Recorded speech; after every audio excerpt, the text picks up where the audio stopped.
ladies and gentlemen, welcome to the CoinGeek Weekly Livestream. I am your host, Mr. Kurt Wuckert Jr. We are rocking live from sunny South Florida, produced entirely in the state of Florida, which is why this show never, ever, ever misses a live stream. We can't be killed, I don't think. But our guest today, as long as you like, subscribe, hit the alert bell, all of that stuff, let our digital overlords know that you wish to consume the content. Our guest today is going to be Paul Sztorc, who is one of the longest term people that's been trying to get a BIP pushed in Bitcoin Core. So he is sympathetic and empathetic to many of the plights of trying to navigate the BTC ecosystem and the broader Bitcoin ecosystem as well.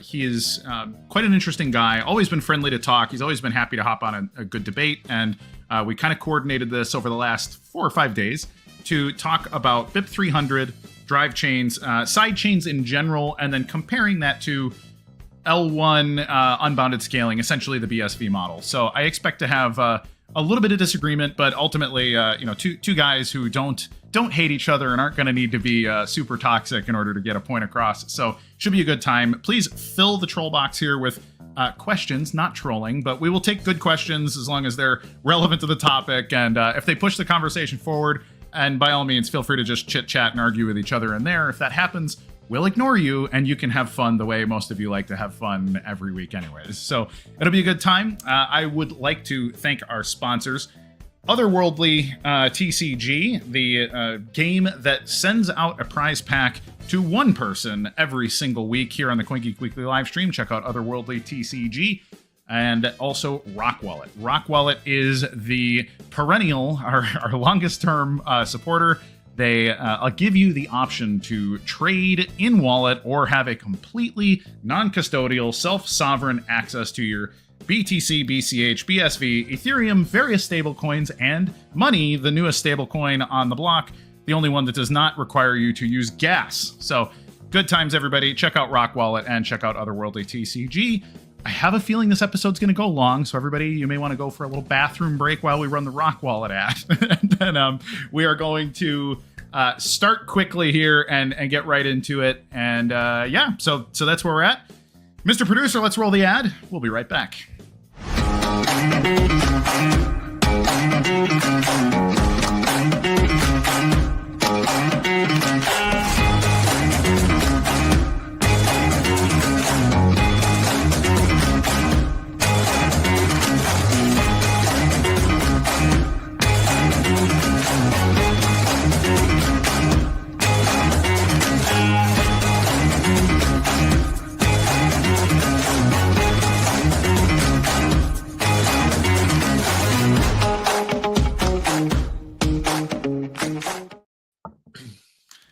Hey, Paul, welcome to the show. Oh, hey, thanks for having me. For sure. Good to have you. I've seen you a couple times say that you don't like to do introductions. So I'm not gonna... I don't know if I was right about that because, people need to know who the person is. But I do think whenever I play a YouTube video, I always skip like way into it because I'm like, I don't want to hear all this. I just want to hear what the person has to say. I do the same. I'll decide if they're really an economist at the World Bank or not, like they say that, but that could just mean anything. If we could get the 30-second version of who you are and why you're here, I think it would help the people who don't know you. But I know about half my audience is going to know you anyways because they've been bickering with you on the internet. So I have been involved with Bitcoin for a while. I heard about it a long time ago, and I've also been involved with this whole sidechains thing for a while. I published this Drivechain idea back on Bitcoin Talk like in 2014, and then this post in 2015. And so I've been basically a member of the BTC community the whole time, and I'm a skeptic of large blocks on L1, but I'm open-minded to large blocks on L2, and this makes me I get it from all sides. Peter Todd mistakenly thinks that my project is like an L1 unlimited block size increase, so that's kind of funny. And then you get people from Bitcoin SV who are like, oh, I don't like it because I don't want to leave L1, and it's like, well, if you're on L1 and L2 at the same time, it's like the same thing. So yeah, I'm also the author of these 2 BIPs, 300 and 301, which enable this L2 blockchain idea called Drivechain. And I've been around. I'm speaking at the Bitcoin conference in Las Vegas, and I think I've spoken at every single Bitcoin magazine conference. So I'm just like kind of a humble researcher guy, and I have my little blog and I post my little technical commentary. For sure. And it's good stuff. I've read you on and off over the years. The TruthCoin blog is it's good information. I actually I don't disagree on premise with the idea of sidechains. I think sidechains are a useful tool, and I don't know why small blockers have a tendency to really hate them. I think it's sort of a utility compromise they don't want to make. So I think it's a little more philosophical for them. But ultimately, we can talk about that because I do know a lot about the dysfunction of the BTC community. But then the question is, why pick one community over another? Sure. So to that, let's actually start with let's talk a little bit about the BIP process and what does BIP 300 and 301? What are you actually asking for? What is being proposed in those? Is it a big change? What's being added to make that work? The irony is almost all the people who have the loudest, and I think there's a saying in Polish, or the weakest dogs bark the loudest. The people who have an opinion haven't read it. If you do read it, you see it's very tame. BIP 300 is basically just asking for an opcode that is not being used to instead be used to count to 13,000 over and over again. But this is very simple gear on L1, but it enables, in my opinion, this big ecosystem of other things on L2. So if you read the BIP, you see it's not really asking for very much. All of these BIPs, all the soft forks that people have considered are, in my view, harmless because they're all opt-in and reversible. And when Satoshi added the op-nops, he has a commit where he adds the op-nops in the first place. They're clearly intended to be repurposed later, as they were done before. Absolutely. This is exactly why they were put in, so that they're blank and anyone can spend, and then you can tighten the rules whenever that opcode is selected. And then it was well known that there were only like 10 or so, but if you can take the last one and then put 2 bytes after that, and you get 100 more, so you have an infinite number really. So this whole thing was clearly intended from the beginning, and it was used this way at first. The BIP process is completely broken down in my view. There used to be a real process, but now it is sort of a fake sham process, I think. Well, and it's actually bubbling up again just in the last 24 hours. It seems like somebody got their commit access revoked. It's got something to do with Jameson Lopp, and he's funded to break this thing so he can fix it over here, and they're all bickering, and there's a lot of butthurt at Core. There is a lot of bickering.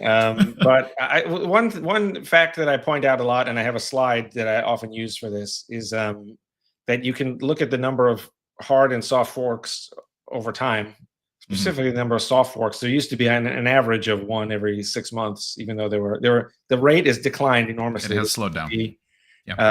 In 2009, 2010, 2011, there were a lot, like around 10 or so.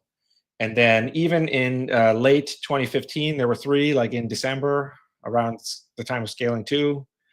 And then we entered a long period where basically since 2016, the only 2 have been SegWit and Taproot.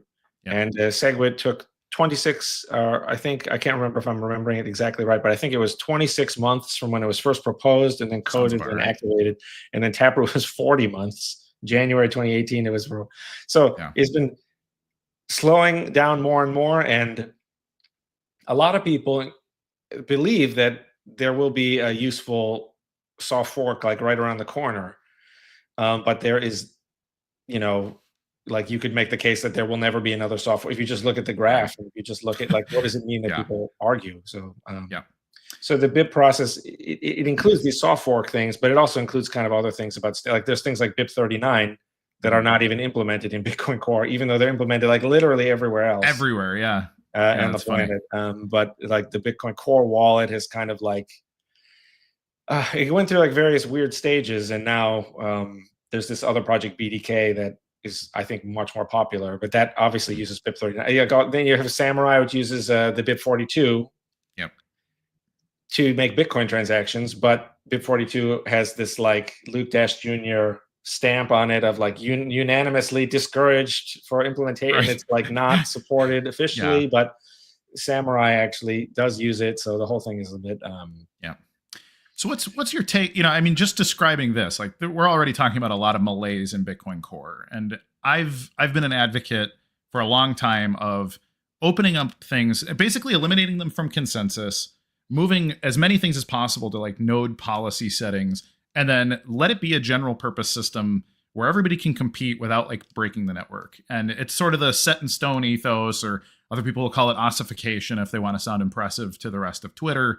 But what is your take on basically opening up parameters and setting it in stone, letting it be a competitive system where lots of people are competing, as opposed to, okay, we have to fight about it in the core GitHub, private chat in order to make a change? Is that possible, or what do you think?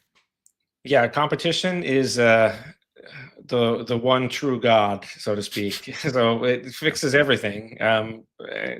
Competition means that if anyone makes a mistake, you're sort of happy about it, and you think, sure, oh, their mistake, I'm going to now open my own restaurant or whatever, and I'm going to sell pizza, Asian fusion, or whatever, you think is the great neglected topic. So yeah, more competition is always good. And it is the biggest flaw in Bitcoin Core, that it's very difficult to compete with.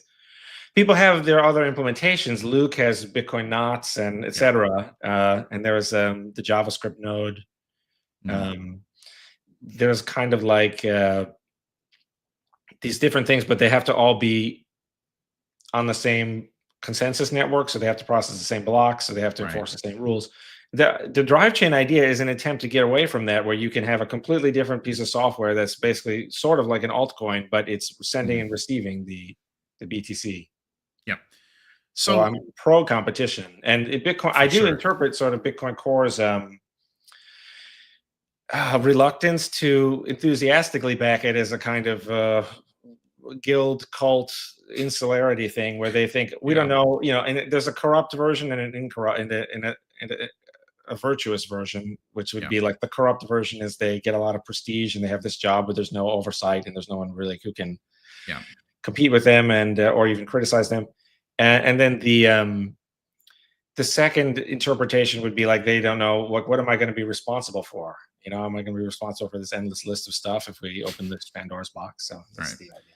No, that makes sense. And I do think it's a little bit, I actually really like the religious analogies as it applies to in software development in general, because I think there is a bit of a mystery that from the average person as to like, man, how do people conjure stuff up in code? And if you don't know how to program, it's a little bit like a talented author can create a character that feels very real, and but it's just a specific skill set. But in software, it's got this sort of creator created thing, and then there does sort of become a religious hierarchy to it, which has been my main problem. The reason that I think there are forks or derivations of Bitcoin in the first place is specifically because, well, I don't like you, I don't like your ideas, I don't like this governance model, I don't like the directions this going, whatever those reasons are. And from my experience, I see like existing in the BSV space is I just kind of kept saying no to changes that were moving away from Bitcoin. And then I really wanted to roll back and get back to things that are Bitcoin, turning back on, various opcodes or opening up opcodes and then turning off like things like pay to script hash, which I think was, I don't know, it's one of the first 5 or 6 bips or something anyways, right? Where 2013, came up with, I believe. It was early. I know it was one of the first major things that had a little bit of debate around it and stuff. But do you think there's a way to, it's reading my thumbs up here. Thank you, AI or whatever. If you make a thumbs up, it will do that. It will it did on my end. I wasn't even expecting. Oh yeah. Super weird. Okay. It's always watching, Yeah. So that's a great eye sees all. Yeah. So that kind of lost my train of thought, but we're talking about 2013 page description. So getting into those kind of changes, like, do you think there is a generalist version of Bitcoin? And this, I think, can sort of transition us into debating about what is Bitcoin and sort of the small block versus big block ethos. But do you think there is a version of Bitcoin that you could objectively say, like, okay, this is actually what the system was designed to look like, And if that's possible, is that a good thing, or is that its own weird religious decision? I think it might be its own weird religious thing. No matter what, we want to judge an idea based on its content, right? Everything else would just be like an ad hominem of the idea. So you could say, like, hypothetically, you could say this idea more matches a sacred document in the past, or more matches expectations in the past. But the important thing is whether or not the idea meets the criteria for whatever we want to use it for. And in my point of view is that we want to eventually, I personally believe that we want 8 billion people to use Bitcoin. And I think that every computer system has strong network effects, but in the cryptocurrency case specifically, I think the network effects are maybe as strong as they could possibly be, because it's just so humiliating. Like, even if you have money and you go to like another country, you go to Japan or something, and you try to exchange a certain amount of yen or something, but you start to run out of yen, and maybe you have $100 bill American in your pocket, or you have whatever Mexican currency, but you can begin to feel emotionally like, oh, like I don't have any more money. Like I'm poor now. Like I don't have any yen. I need yen. So when you're not on the same monetary network as someone else, it doesn't feel good. You know, you can say, oh, you take someone out on a date. Oh, I can pay with Confederate bucks or something. You know, like it's like it's sort of humiliating. Yeah. And so I think that you always be vulnerable. If one of them gets to 8 billion users and you don't, then the rest will go to zero. And of course, I don't literally mean to zero. They always have some like Beanie Baby novelty collector. That's not literally what I mean, but I mean like, we're talking like $300 trillion market cap versus like something that is 10 million, collectible, a part of internet history or something. Yeah. That's a completely different thing. That's zero to me. So that's my view, is that getting to 8 billion happy users in the long run, that is the criterion. And that's why that's the criterion, because it's the criterion for survival. So to that, and I agree. I don't think you're wrong. My concern is that a big part of this is philosophically based. It's a sound money system, or at least it's attempting to mimic one. So I've always seen it as, the basic properties of gold mixed with your basic properties of, what if internet packets could be sent with little pieces of gold? If that was possible 30 years ago, I think they would have done it. Like, okay, I'll just attach a little bit of gold to my internet packets and send my email with a little bit of internet money. And like these kind of concepts. Yeah, Amazon.com would have been on top of that, right? Because exactly, you can ship anything. Yes. And so, I look at that and I say, okay, I think it's very clear that Satoshi Nakamoto was a sound money guy. I don't think he was as hardline, zealous as a lot of people are today, or even as zealous as they think he was. But I think it was clearly something that was on his mind. He clearly understood these basic premises of sound money. And for that reason, I've always said that a sound money really shouldn't change. It's, just like the consensus of science can't decide to change gold. You can maybe relabel it and tell everybody else to relabel it and have the government say, okay, gold is this thing now. But ultimately, the thing that we understand as gold now, atomically, is gold, whether we like it or not. And I think Bitcoin should be that way, because if it changes, and I think every one of these BIPs, and even right now, the thing that's being debated right now is showing, all right, it's not really a sound money. It's actually a political money, and it's a sort of fiat of an oligarchy. That oligarchy might be a pretty broad group of people, but it's still a group of people that intend to change it to be something. And in that sense, it is a fiat currency of that oligarchy. And I think that's a major problem. I think that's a deep fundamental problem. And I'm curious for your feedback on that. Well, it's a very interesting line of thought. And we skipped, it's like throwing a stone across. We skipped from like gold atoms to like oligarchy. And that was, but I think that there is an enormous tension between the gold metaphor. Satoshi used the gold metaphor. And I think he seemed to be like a property rights libertarian type person. Yep. At least at the time. And he was saying stuff like, it's very attractive to the libertarian community if we can explain it that way. So there is the gold bug people. Of course, it's quite ironic that a lot of the gold bug people and the Austrian economists at first hated Bitcoin for a very long time, and many still do. And Peter Schiff is still like going to come around eventually or something. He didn't change. So, but there's enormous tension between the gold metaphor and the fact that Bitcoin is a piece of software. Mm-hmm. And the software angle it's just part of Bitcoin's nature. And I do think this is a worlds collide moment. Like it's almost like its own category, sui generis or something, where you have all these people who say, I want to actually own, this thing is already intangible. It's already like, it doesn't physically exist. So if I can't have some certainty that I really own something, then what do I really have? I have nothing. This is the anti-ossification people say. Oh, this is the anti-hard fork people also. So like, this is going to change all the time. And I don't know what I'm getting into on day one. It's kind of also the small blocker people, because they say, I don't know how long I'm running a node now, but the node cost can increase forever. Yeah. So, but there's tension on that side. And then the reality of software development is there are bugs, there are CVEs that are fixed secretly. Mm-hmm. There is like stuff like Heartbleed, where something that a tiny component, like when you build a house from scratch, you're not building the 2x4s and the screws from scratch. You know what I mean? Right. Like no one builds anything from scratch. It's like not possible. Even if you're a farmer, you get the fertilizer, or you get the seeds from someone or something. So we don't live in a world, thankfully, we live in a very wealthy world where you can get screws, you know, from Home Depot. When you build a house from scratch, you're not building the screws. Like that's absurd. So Heartbleed is like, there's a component of cryptography that like a lot of people were using that was flawed. So, and there's of course the endless march of science. There is the new operating systems come out. Like the whole world is changing. Like there was a time when people only had a desktop. There was a time when people only had a mainframe computer and a terminal that went to the mainframe. Then people had a desktop computer. Now people have a phone. More likely to have a phone than a computer. So all this dynamic world of technology is changing a lot. Software world changed a lot. Bitcoin was originally on SourceForge back in the day, when SourceForge was the big thing. Now it's on GitHub. And then it was before Microsoft bought GitHub. Then Microsoft bought GitHub, and people thought we'll have to move somewhere else. But then it ended up being okay to stay at GitHub.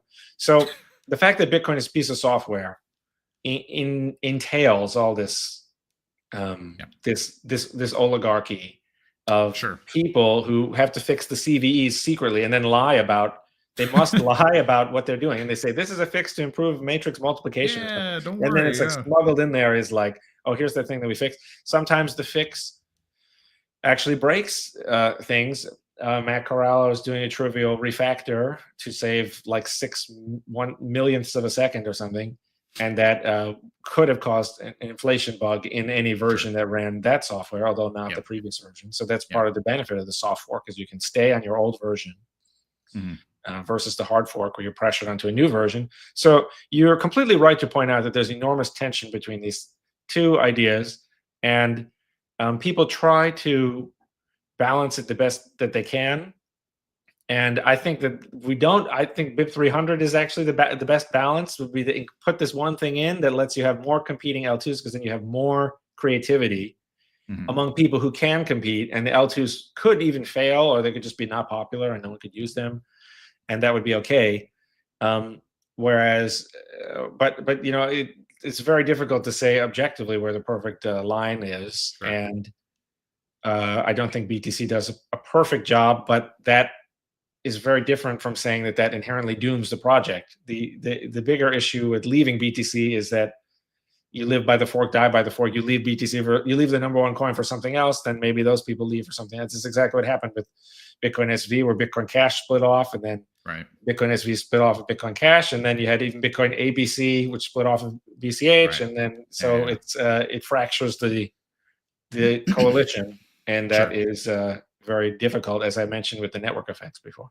So for what it's worth, I think if Bitcoin Core and small blockers in general were reasonable people, I think accepting BIP 300 would be a wise thing, because it does actually solve the utility problem in a lot of ways. But it also, want to have a little more time to think. Of 10 years. It's been out, the 10 years has been out 10 years, and I kind of like would tinker with it from time to time. As you may know, I got a little more serious about it 2 years ago. I started this company to push for it and to make it better, because it is true. Like, it was only an idea, and until you have test software out, it's kind of like hard for people to go for. Of course, that didn't stop people from going for SegWit and the Lightning Network back when it was just an idea. Right. We can see how that worked out. That's one of the things. I made my tiny little list about things that BSV community is correct about. But actually, the list is really long. It may be even too long. But number 3 was about like Lightning Network doesn't work, and people are kind of pretending that it does. And well, let's let's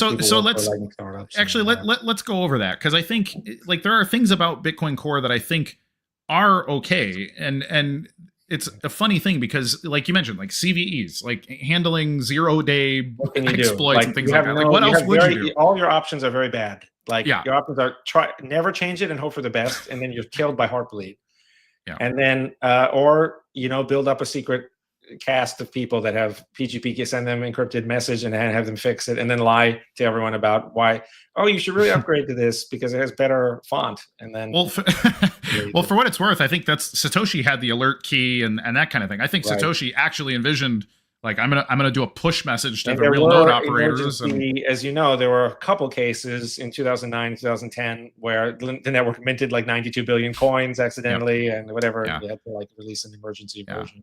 Yeah. Well, so then 2013 with the Berkeley DB thing, split the network. It was essentially a hard fork and then a rollback, I guess, to fix it. But they had to roll back first, and then the database lock limit had implicitly become something like a consensus limit without anyone realizing, and then they removed that. That's arguably a hard fork, removing the block size. It's funny that rhymes with block size limit, so that the jokes write themselves, but only a few people are going to get that joke. Indeed. And then in July 2015, there was people didn't really upgrade. They thought they had upgraded, but they really didn't, and a bunch of invalid blocks were mined. So because everybody always checks their software. That's what they'll tell you.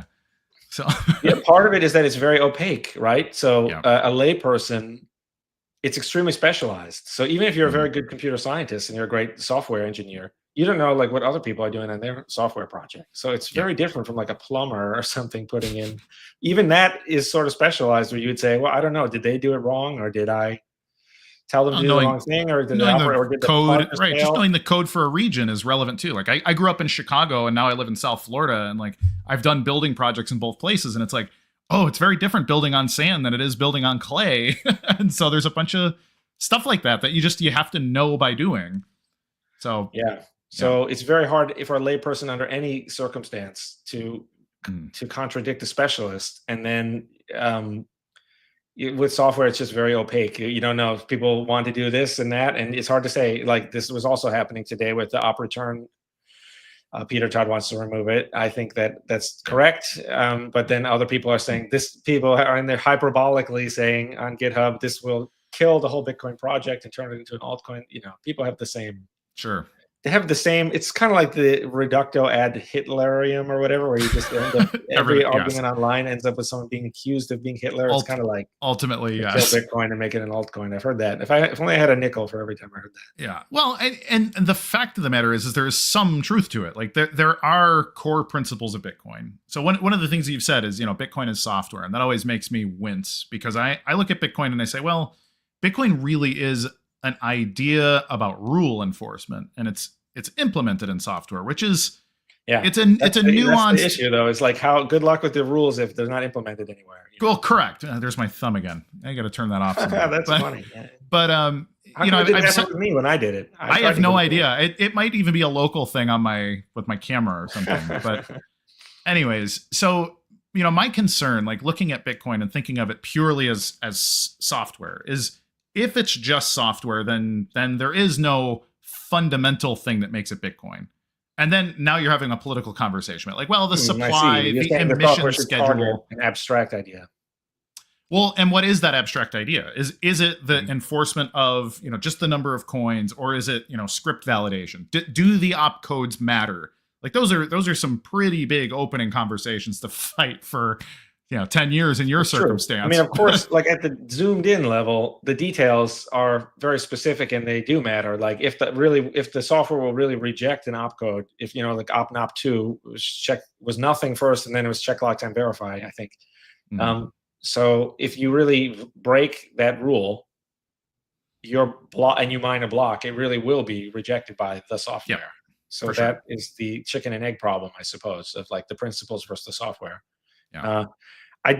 That's a very good question as to like what is at the essence of Bitcoin. And again, I think we have no choice but to make it like whatever helps the project survive and thrive. But I suppose someone could make an argument that says it should just be this fixed photograph of something. But I think like it will just end up being replaced. There are many things in technology that went by the wayside. The Sega Dreamcast or something. Sure. Where it's like, oh, it existed and it's not like it's fake. It's real, but in a way it is fake, right? Because so that always, again, it undermines though this ethos that Bitcoin is sound money, because I think most of your advocates, I mean, like if I were to have Giacomo Zucco on and say, is Bitcoin sound money? Like, I mean, he'd probably talk about that for 4 hours. I think it is. Well, this is part of what they don't understand is that the software, if the software crashes or if the software has CVE, and you can spend anyone's coins, including ones that are not yours, then it's how sound is that money? And then if you can create 92 billion coins, how sound? And if you can crash all the nodes, or if there's just no one wants to mine a block, or if the security budget falls so low that anyone can mine 10 trillion blocks, for $400. Then what's the point of proof of work in that case? It's not accomplishing anything. So, so a deeper question then. So they can't even get what they want. Right. And that's the thing. I would argue BTC specifically as an implementation is definitely not sound money because of the things that you've described. But can it be, or should it be? Like, would it be good if we could make it a sound money? Can it be ossified such that it can grow? It can be this thing that creates abundance and 8 billion people use it without it being fundamentally political and requiring a BIP process and a BIP editor and, Luke Dash Jr. banning people or whatever else? Is that possible? It's an interesting question. I think since Bitcoin inherently affects a whole group of people, in other words, everyone who's going to run the nodes and or anyone who's going to be a user and or anyone who's going to be a miner, but whatever. The point is you're kind of in, it's like the community of people who use the yen, that is like, or people who use Visa. It's a group of people. So and whenever you have a group of people who are all similarly affected by one thing, that seems to be inherently political. And that would be the case for Bitcoin SV or BTC or Litecoin or whatever. It's just because of the way the design is peer-to-peer. So it's like they put out one version of the full node and that everyone runs. Now, I wrote a piece of writing last month in March called Precedence Ossification, which is kind of about how to do that, about like what you can do is if you bet everything on the soft fork and you say, no matter what, if an older node disagrees with a newer node, the old node will win. And then you can kind of have your cake and eat it too a little bit, where you can say, we can keep putting out new versions. The new versions can have bug fixes and they can tighten the rules on the UTXO set changes. But we can't force anyone to upgrade. And in that case, you have kind of derived a kind of property right where you say the old node is supported sort of forever. I mean, of course, in practice, will that work? I don't know. But it's an interesting idea. And, all the rights that we've created, the property rights, people like to say like they come from God or they come from common law or something.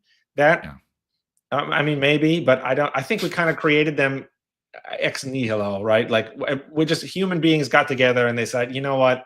If people are allowed to just steal everything, no one's going to make anything worth stealing. So we need a rule against stealing. And so I think this is kind of like that, where you can just say, we're going to try to make the property rights part. We're going to try, but I don't know. Like many people disagree with as you know, there are there are crazy ossification people who think the binary file should never change. So this is very hard in the context of open source. First of all, good luck. Even if that like 99% of people agreed with it, still those people on GitHub, devs are just going to dev. So they're just going to keep putting out Bitcoin Core is going to keep putting out a new version every 6 months, like whether you like it or not. So, but also that idea is untenable for the other reasons we mentioned. Like, what about eventually when there's 10,000 operating systems from now, then in none of this, the software won't even run on. Yeah, so it still only runs on Linux, Mac OS, and Windows. Yeah. Yeah. So let me propose another idea to you, because you've mentioned soft forks a few times. I have often likened soft forks to malware, and the reason. Yeah, I'm a big believer in the soft fork. I heart soft fork. So maybe we can debate this part. Yeah. So and it's actually based on something that I read from Mike Hearn many years ago. In that, what you're doing is the upgrade path. I'm in the comment section arguing with him about it on that post. Really? I remember. Yeah, Okay, awesome. Find me in there. I don't know. Maybe that's funny. Sometimes people delete the comments, or something happens to something. I don't think Mike would delete you. So if it's there, but yeah. So let me propose the idea as I understand it. As I'll do my best not to strawman Mike, but the way that he says it is that when you create a new client that contains a soft fork rule, you're creating a rule that the legacy node before it cannot validate, and so it is forced. It doesn't know about it. It sees null, so it's essentially forced to follow consensus and trust that the new node is doing something that is valid, when actually in reality it's technically invalid relative to the rules of the old node. And so it is now going along with a rule set that if it knew about, it would reject it. And so for that reason, he proposed, and I tend to agree, that it follows the definition of malware.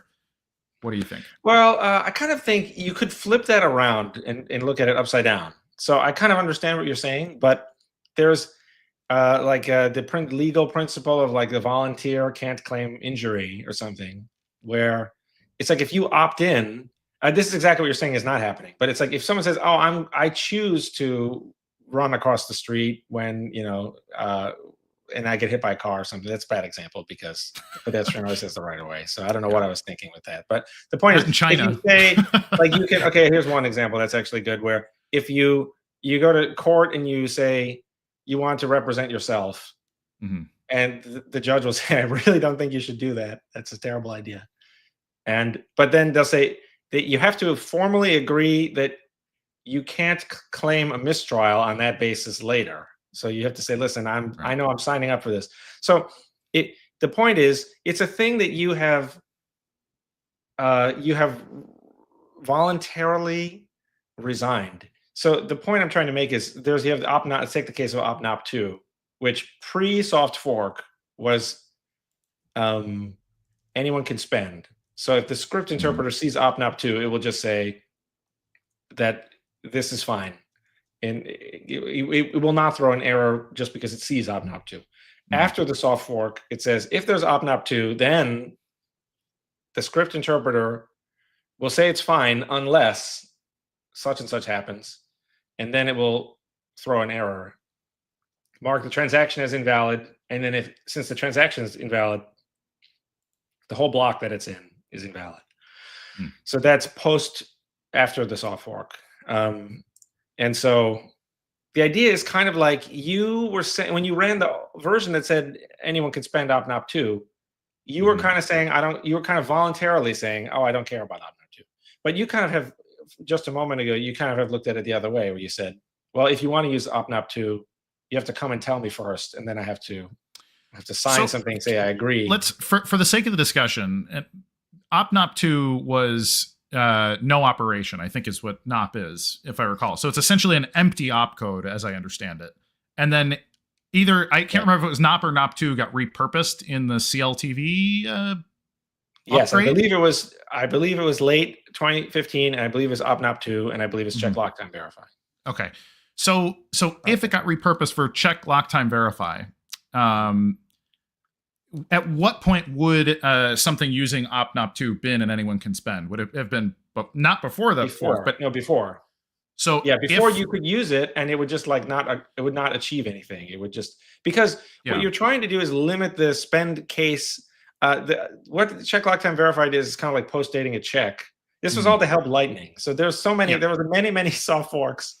Yeah, to get to L2. SegWit. They're all to help, and even Taproot. They're all to help support Lightning. So it is an irony that Lightning gets all the support, and then these other things, the covenants and BIP 300, they get zero support.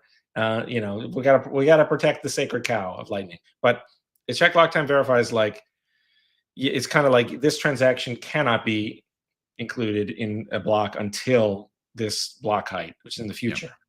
Yep. So you could use opnop2. You could try to do that and put opnop2 and then put like a number there and say, but it wouldn't actually enforce anything. You could include the transaction earlier. Right. So in that sense, it would be, and because you wouldn't just you wouldn't just say, I'm sending this money to something that is only locked. The money has to be locked to like a certain script. And the script is like a little program made of the opcodes. And so if you just put like, I'm not even sure what would happen if you just put like opnop2 and then like the money there and there was just nothing else there. I don't know. Like maybe it would just be frozen there. It might just be an error. Question. Yeah. But what would happen with that? But or maybe. But the point is that before the soft fork, you could use it in any way you want, and it would not lock anything. After that, it successfully locks before the post-dated amount. You cannot include, and then after that, you can include the trans. So I don't know. Depending on how the whole thing considered at once would be if it. It's interesting. But again, so we're talking in theory. I think we're also displaying something here about this. I don't even know what would happen. What would happen if we did X? Because the script interpreter only had opnop2 on it. I don't know. I'm sure. Right. You could fire up the software and see what would happen. Yeah. Somebody will test it, I'm sure. But but what's being displayed here is that because like the reference client is not. It's not actually a spec, right? I think a lot of people treat Bitcoin Core as if it is like the spec, like this is Bitcoin. And it's not. It's an implementation suggestion for BTC version of Bitcoin. And ultimately, whether or not that's adopted, there's two ways to treat it. There's the political, like, well, it's got the most proof of work and whatever, but that would be a rules-based, like, you start referencing things. Like, here's what my Bible tells me to think based on white paper, Satoshi, and how I feel.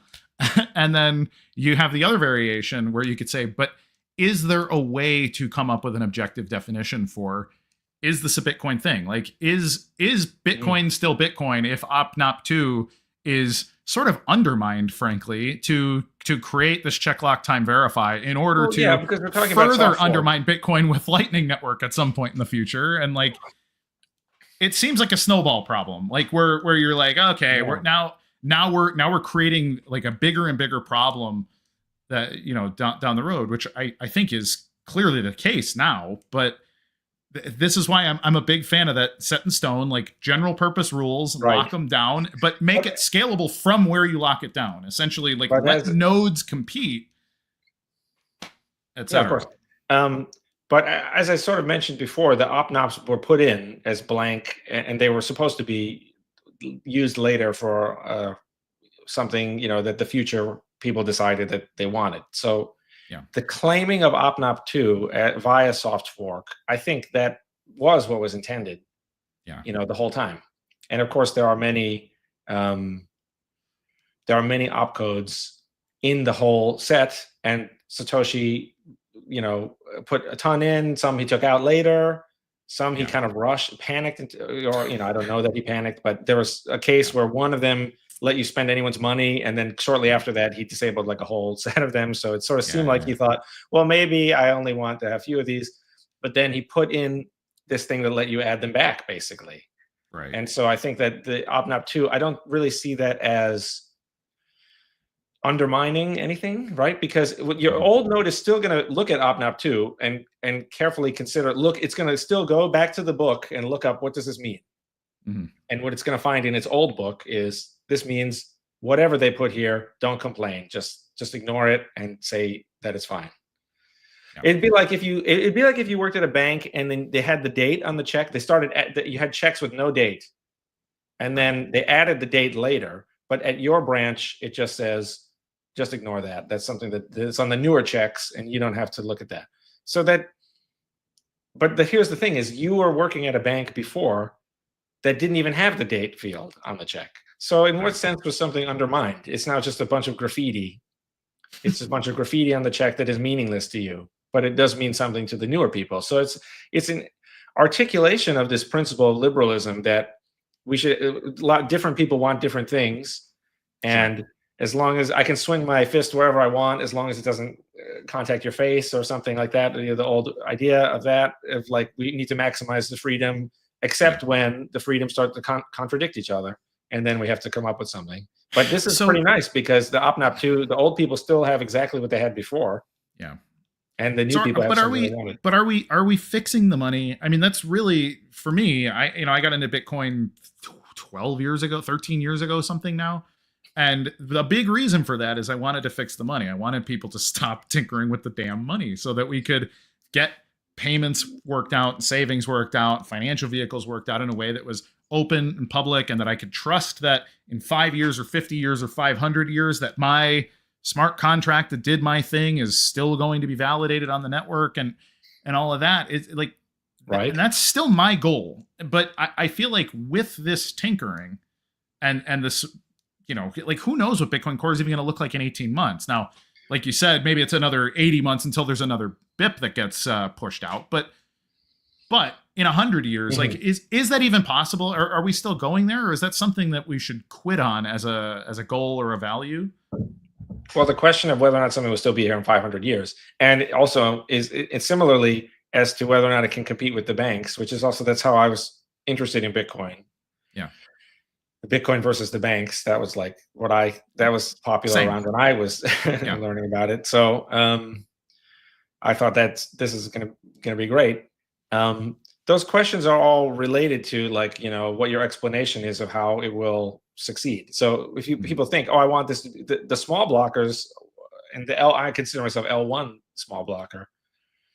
Sort of, we say if you keep adding stuff to L1, the full node costs, the cost of validating every block and every transaction and checking them all for double spends, this cost will keep growing forever. And it also, when you start up a new node, you have to process the historical blocks and you have to send them to people who ask for them. Otherwise, no one will know what is in the blockchain and whether or not let alone whether or not it contains invalid transactions or double spends. So this cost will go up and up and up. And who knows if in 500 years, maybe it'll be too high and the network it will reach this state where it has to halt. Should everyone run their own node? I don't believe in Luke. Luke Dash Jr. and I disagree on this. He has this view that if you use, I've tried to figure out his view, and I think he's a very smart guy and he's a very interesting guy. He's also crazy, but everyone in Bitcoin is crazy. So yeah, everyone in Bitcoin SV is crazy. Everyone's crazy everywhere. He's pretty far out on the fringe, though. Luke is not the normal kind of crazy. You can definitely make you can make like a greatest hit tweets of his that would boggle the mind, and some of them I can't even say, because they're so bizarre. But he's an interesting guy. But Luke's view is something like, if you don't, you ask him to put a number on it. Like, he says something like 80% of people using Bitcoin must run a full node. I don't know where this number comes from, but he seems to really think like you need to have a super majority of full nodes, and only a few people can free ride off the nodes with SBV. This is where I disagree with him, and I agree with the Bitcoin SV community on how cool SPV is. I think SPV is very cool, and I don't think there's any issue at all with like 99+% of the people. Like, you could have a few full nodes, whatever, like 0.1%, and then you have 8 billion people running SPV. Right. I think that's fine. The ratio doesn't make any difference to me, really. It's the health of the host versus the SPV are kind of like parasites a little bit, free riding parasites. But I think the fact that it works is so amazing, and it only costs 4.4 megabytes per year, and it's unbelievable, no matter what the blocks contain. And I'm still upset. Where I agree with the small blockers is you have to kind of be obsessed with the health of the full nodes, because if someone has to, it's like running an orphanage or something, where someone has got to take responsibility for this problem, or it will just. So this is where I disagree with Bitcoin SV. But yeah, Luke thinks that everyone has to run their own node, and he thinks if the percentage drops below 80%, then that means then Bitcoin has failed. So he's got his own. Everyone has their own like thing where they think Bitcoin has failed, and it doesn't make any sense because let's say you have the same number of Bitcoin users today. Let's say everyone runs a full node today, and then everyone in the country of India turns on a new SPV node or something. This is purely additive. We had what we had before plus something, Yeah, it shouldn't matter. But now, according to Luke, now Bitcoin has failed because of that. Like, what the heck is he talking about? And of course, bonkers. when people first join the network, they're very unlikely. Hey, do you want to give us 750 gigabytes worth of space? Like, that's the first thing they're asked. Right. Well, it's just not a choice. At first. Like, they want to figure out like what the heck is going on. They own 0 Bitcoin at this point, possibly, and they just go to bitcoin.org and they down and it says we need you to leave your computer on all the time when we did 750 gigabytes. It's gonna be a few weeks. Yeah.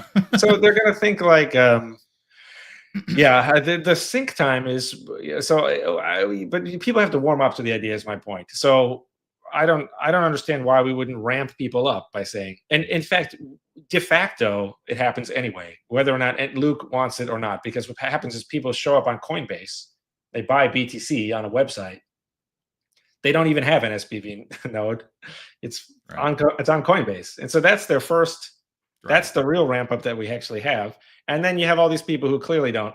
I mean, I very much doubt Michael Saylor runs his own full node. Oh, no way. No, he probably has a Coinbase custody account. Does he actually know like what he would do if the full node told him like that the coins aren't really there? Like, it doesn't really. So he's not really plugged into that part of the system at all. So what does Luke have to say about that? I don't know, but I think Luke is an interesting guy, but I don't agree with him on that. And I agree with the Bitcoin SPV people. SPV is perfectly fine, especially you want to co-vary what you do based on the context. So again, if you don't own any Bitcoin and this is your first day, it's a very different situation than theoretically you're a Ross Ulbricht or something, it's to take an example, but you're running an anonymous service and the money is, you need to check and see if people are actually sending you Bitcoin or not. Because of course they would lie to you if they could get, free addictive drugs out of it, they would. So let's unpack this a little bit. Cause I think there's an antagonism in your position.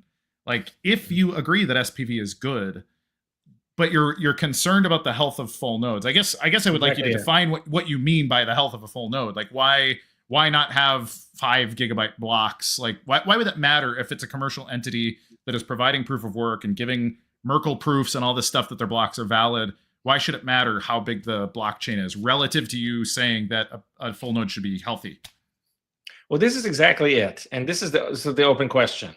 But my logic is this, which is that whether you're the parasite or the host, the health of the host is very important to so if you're a host, then you care about your own health. Sure. And if you're the parasite, you don't want to pick, that's parasite is such a mean word, but it's kind of the point. I'm just trying to get at that. Yeah, I don't love it, but I get what you're saying. The SPV, I just want to explain it for other people who think I'm being mean, which is the SPV node doesn't have any data. So if you put if 2 SPV nodes meet and they ask each other for the contents of block 700, then neither of them, they're both going to leave disappointed because both don't have it. So if you're using SPV, you have to free ride off of someone else's full node. Mm-hmm. And so you want to make sure that the host, if you're a parasite, you want to make sure you pick if you have a choice between healthy host versus a host that's dying, you want to pick the healthy host. So that's why I think SPV is almost irrelevant to the question of what's going to survive in the long run. And SPV is the opium.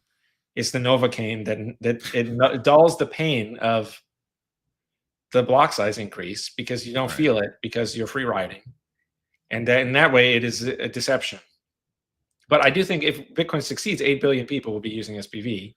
But I think that we have to care about so maybe to more concretely answer the question is that you have less of a guarantee of what you're getting into. You're thinking, because the bigger the blocks are, the higher the cost is of processing all the blocks because it's not free. You have to get every block, this is in the white paper. You got to store the blocks. You have to check every transaction to see if it's invalid or a double spend.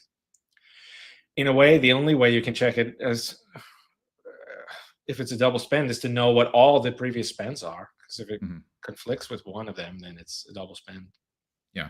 So this is one thing where I completely agree with the Bitcoin SV people. I should stress this, which is that in BTC world, it has become kind of a boogeyman of like, if we increase the block size, the network is certain to reach a death state or something. Right. And then we'll all regret our hubris and how we mocked the gods by whatever, Yeah. So a more sane thing to do in BTC would be if we had test versions with different block sizes, and you could have like numbers, like a normal person would have like tested out and say, and I think you guys are doing this. There used to be, I think, I don't know, Andrew Stone or someone in Bitcoin Cash had some version that had like the largest blocks possible to stress test the software. And you guys have something, I don't know, I saw Teranode. Yeah. So Teranode, the idea is terabyte sized blocks. But one of the big things in BSV, just for context, is that instead of it being a consensus rule, it's just a policy rule. And I run a BSV pool. And for us, like, we're willing to accept 10 gigabyte blocks and we're willing to build 4 gigabyte blocks. But that's just a policy setting for us. I could make it, we'll mine 10 gigabyte blocks and we'll accept 100 gigabyte blocks. Like, it doesn't really, Indeed. It's not going to kick me off the network by having a policy setting change. And I think that's a generally good thing for that to be a competitive part of the network rather than a hard capped protocol decision. In general, it is preferable to let different strokes for different folks. So that in general, that's good. But in this case, you allow a block today, and it's going to affect not only the people today, but everyone in the future will be on the hook for that block. So it is the people mining today might not even be the same people who mine in the future. Yeah. So in that way, it's not as good because you think, well, we'll allow this giant problem into the community today, and then a year from now we'll be out of here, and then 10 years from now people will be like, grumbling about it, perhaps. So it kind of reminds me. I mean, it reminds me of the people that are saying like, "Well, we need to get rid of 80% of the global population for the sake of the climate or something." It's like, well, isn't the purpose of the climate is to make people, isn't it? Like, person, pro-human. Well, and same, and try to win some point with the audience. Good, and I think that's the same thing about Bitcoin, as you're saying, like, well, I'm pro Bitcoin. I want as many people as possible to use Bitcoin, and I really think that all of our ideas extrapolated out, they do require big block Bitcoin. This is another thing on my list about I think Bitcoin. I made my tiny little list of things the BSV people are right about, I think, but one of them is that, like, we have to have in mind 8 billion people using it. Like, so someone is going to process whatever you want to call it. Like, someone will process these blocks somehow.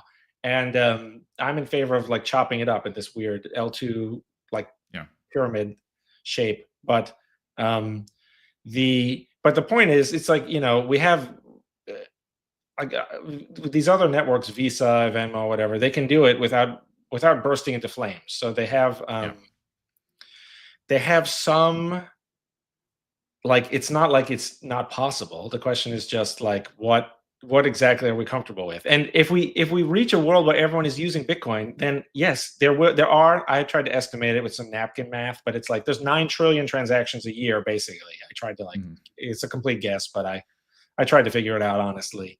And so that's just how many happen. So if you want that to happen, then that data is going to be somewhere. And even I feel like the Lightning people kind of wanted to imagine a world where they would all happen there, and then the L1 would not be used as frequently or something, whatever. Right. So I think everyone kind of sort of buys that, but they don't, to your point, they don't really they don't seriously buy it enough. They don't sit down and say, they don't start with, 9 trillion transactions a year and say, okay, where are we going to put them? How do we engineer that? They just that? kind of think, well, they're kind of going through, some of them are going through the motions of, just Bitcoin Core has been this way for a long time.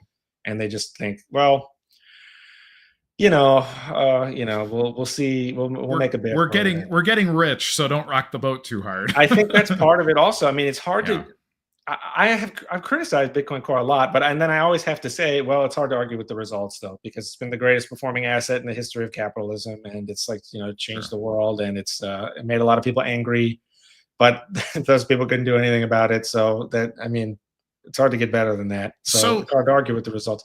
That's also why it's very difficult. I mean, you guys are kind of, I kind of, my heart goes out to you a little bit. Like anyone who competes with Bitcoin at all is like, of course, in the trenches. You're ice skating uphill for sure. And you've got to be on CoinMarketCap looking at the number one. It's kind of like demoralizing, like day after day. So it's funny because I mean, I look at that and say, like, would it be better if we were richer? And the answer is like, well, sure. If I think we're the good guys, it'd be better if we had 1,000 times more money than we do. But when I think about some of these issues that you brought up, like, a 10 gigabyte block, like who's going to validate my 100 gigabyte block in 100 years, right? Like that. I think commercially, if you really think about it, I think it's actually a really trivial thing to do for. And everybody will bring up Moore's law. That's your classic big blocker. Like, what about Moore's law? There's my magic thumb. And then, but then the other Moore's thing. Law. Yeah, have you heard of Moore's law? But the other thing is that aside from Moore's law, I think it's very easy to, maybe you do it once a year, maybe you do it once a decade. Maybe this is something that gets done where you just do like a cryptographic chain commitment and say, look, everyone unanimously agrees that the UTXO set and everybody's holdings and all this stuff is valid to X. Here's the hash, and nobody has to sync prior to this hash any longer in order to say that we're just moving forward. And I think similar things have been proposed by probably Bitcoin Unlimited and other people, because it is a basic problem. Like, well, I don't know. Can I sync 1 billion terabyte into a thing? And the answer is probably no, but you could do a chain commitment at some interval of time and say, everything was valid to this hash and we're moving forward from here. And then that's essentially a solved problem, isn't it?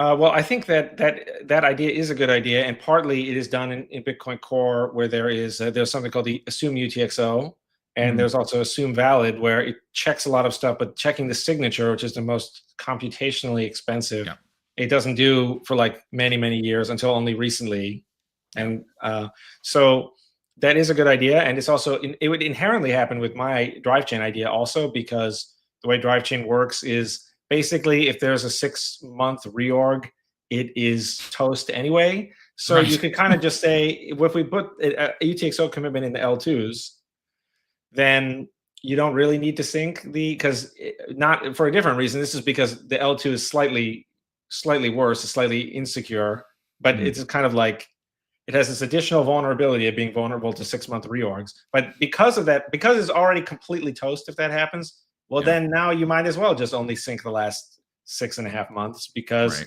you're like we're dead no matter what if that's going. So I agree completely with what you've said, and I do think that it's sort of more an empirical question. And I was trying to say before about the boogeyman, it has become like kind of like a sacred versus profane, like purity versus contamination, emotional decision, and it doesn't have numbers behind it, which is what it would in a sane world you would just say, well, what how much is too much, and this and that, and how much bandwidth would because one issue is the full nodes, perhaps you want to hide the physical location of the full node, some people might. So the question is, well, doesn't that become much harder with all the bandwidth that is needed? Yes, but the question is how much harder. And what other software could we build that would maybe change? We had like some VPN tunneling thing. Maybe it wouldn't be so bad. I don't know. Maybe. And then it's another part of the question is, if internet speeds improve, if Starlink improves, and if whatever, then maybe it becomes less and less of an issue. So there should really be some kind of numerical thing behind it. But the small blockers have this sort of principle. And again, I'm L1 small blocker. I agree with the principle that someone has to take responsibility for sort of keeping this cost down, because we just kind of don't know. The cost is already kind of slowly increasing over time, and technological and economic growth is bringing the cost down in a relative sense. But there's like more and more bytes. There's 1,000 blocks a week, so even at 1 megabyte, and now it's 4 megabytes, but even at 1 megabyte, 1,000 a week would make it 1 gigabyte a week of block data, and then the UTXO set, and then who knows what has to be stored. But it's sort of an empirical question, because you're like, well, is it really so bad if the blocks are 5 gigabytes or 1 terabyte or some other amount? And the answer is we don't really know. And I think that the BTC is successful not really because of picking the most perfect and serene block size limit, but I think it is mostly just inertia of not having hard forked and the community just sticking together and people wanting to have a coordinated team and like a unified opposition to fiat. I think those are the main things that have driven its success. But of course, from my point of view, many of the advantages of the large block world are still available to BTC. Of course, if we did this BIP 300 thing, then you could have an L2 that has an unlimited block size, or you could really have, what I would prefer is to have a group of 12 to 14 that have maybe a 25 megabyte block size that is scheduled to grow geometrically to like 1 gigabyte over 5 years. And this would like kind of process all the world's transactions, and there would be BTC transactions without any need for. So the reason why altcoins are lower on CoinMarketCap than BTC is I don't think is because their ideas are wrong. I think that is not necessarily evidence of that at all, because even if the idea is really good, literally then maybe just liquidity. Everyone will steal it. If the idea is great, everyone will steal it. So it's like you can't get any credit for your good ideas. It's like who knows why? What's going on CoinMarketCap? I think it's either you flip in Bitcoin and you hit 8 billion users and you get to 300 trillion, or you don't. And so I think when I look at CoinMarketCap, I just see a percentage, the likelihood of getting to 300 trillion, and I don't, but yeah, I think it's a very good point. Like people should actually just test it out with the different block sizes and see what happens. They should not, I think it has become a purity thing. That's always been my contention too, is that, I think people like to claim that I'm some kind of like toxic big blocker or whatever. And I'm always like, I can't imagine how I would have made somebody feel that I was toxic in this conversation. But the response that I give people is that even if BSV ends up being some kind of failure, like if the network is orphaned at some point in the future and everybody just has to pack up and go home, that ultimately it was a good faith project in the attempt to figure out the limits of Bitcoin, right? That we didn't add anything to it. We didn't say, okay, it's Bitcoin plus X. It's literally just, all right, let's strip it down to what is Bitcoin, and then let each of those little aspects of it be competitive. Like you mentioned, signature validation. Signature validation has been the most difficult thing for us to scale in SV node, and it's been the most difficult thing in the development of Teranode. Now, Teranode, you're probably not aware unless you've done your research on it, and I wouldn't expect you to, but it's essentially a microservices node. So you take everything that a node does, you break it into its own module, and then each individual thing, so block building, various peer-to-peer protocols, and all these other things can be scaled individually and scaled horizontally, essentially using more hardware. And what we've found is that by and large, it shakes out to something between 3 and 4 orders of magnitude more efficient than SV node, which is already itself capable of probably 15,000 honest transactions per second. And so we're targeting and have seen it in distributed consensus, the testnet stuff, including geographic distribution, all this stuff. We can do about 1 million transactions a second of pay to public key hash transactions sent around that network. And so we're pretty pumped about it. The most difficult thing was definitely signature validation. But once you solve those things and you modularize them, and then you allow people to compete, much the way that people compete in hashing is sort of a separate venture in Bitcoin. Imagine people competing to be like, hey, I just want to be the best provider of signature validation service to the network. that can be a specialized service in the system. So anyways, my idea or my notion is that I like to think of us as teaching Bitcoiners how to break Bitcoin into more and more competitive pieces, how to think more like a capitalist, think more like a business person in the competition of the system. And that ultimately, if we fail systemically, like if BSV, the network, the ticker, the coins, whatever, if that thing is a failure, but there are broad lessons learned that apply ultimately to a tool that brings Bitcoin to 8 billion people and allows it to be robust and useful and all those things. Now, I know a lot of my BSV people are going to be like, oh my God, this is terrible to say, but I'd say that's a victory, because the idea for me is I want to live in a world where there is a sound money system that everybody can use and that it's easy to use and that it gives people the freedoms that I think Bitcoin is capable of. And so that's my basic value system coming into this. And I don't know if there's a question in there, but I'm curious for your feedback. What do you think of these ideas conceptually? I think it's well, okay. So I remember that I remember Elon Musk saying the same thing about Tesla. Not, we don't, obviously he's a very polarizing figure, and there's many good and bad aspects. But he said something like he started Tesla just to accelerate the adoption of electric cars. Sure. And he thought that everyone, and he like kind of open source. I don't know exactly the details, but he basically tried to like give away the blueprints even like at some point. And and then I think it's a very interesting part of the story. I don't know. You can tell, like, maybe, I don't know if this was all lies or if this was clever sociopathic manipulation or earnest genius. I have no idea. But it's kind of interesting that he had these pure motives, or at least he said he did. Right. And then Tesla became like the number one. Turn him into the richest man in the world. Yeah.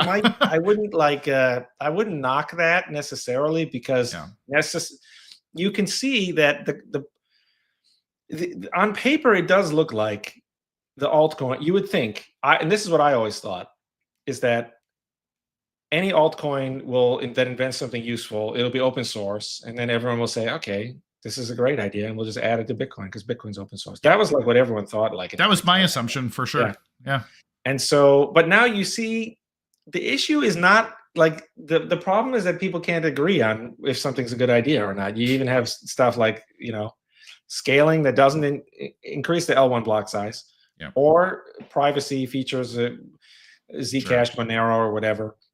People get painted into these weird corners where, Michael Saylor was asked by Peter McCormack about, he's saying like there is no second best. The Bitcoin's perfect. BTC is perfect the way it is.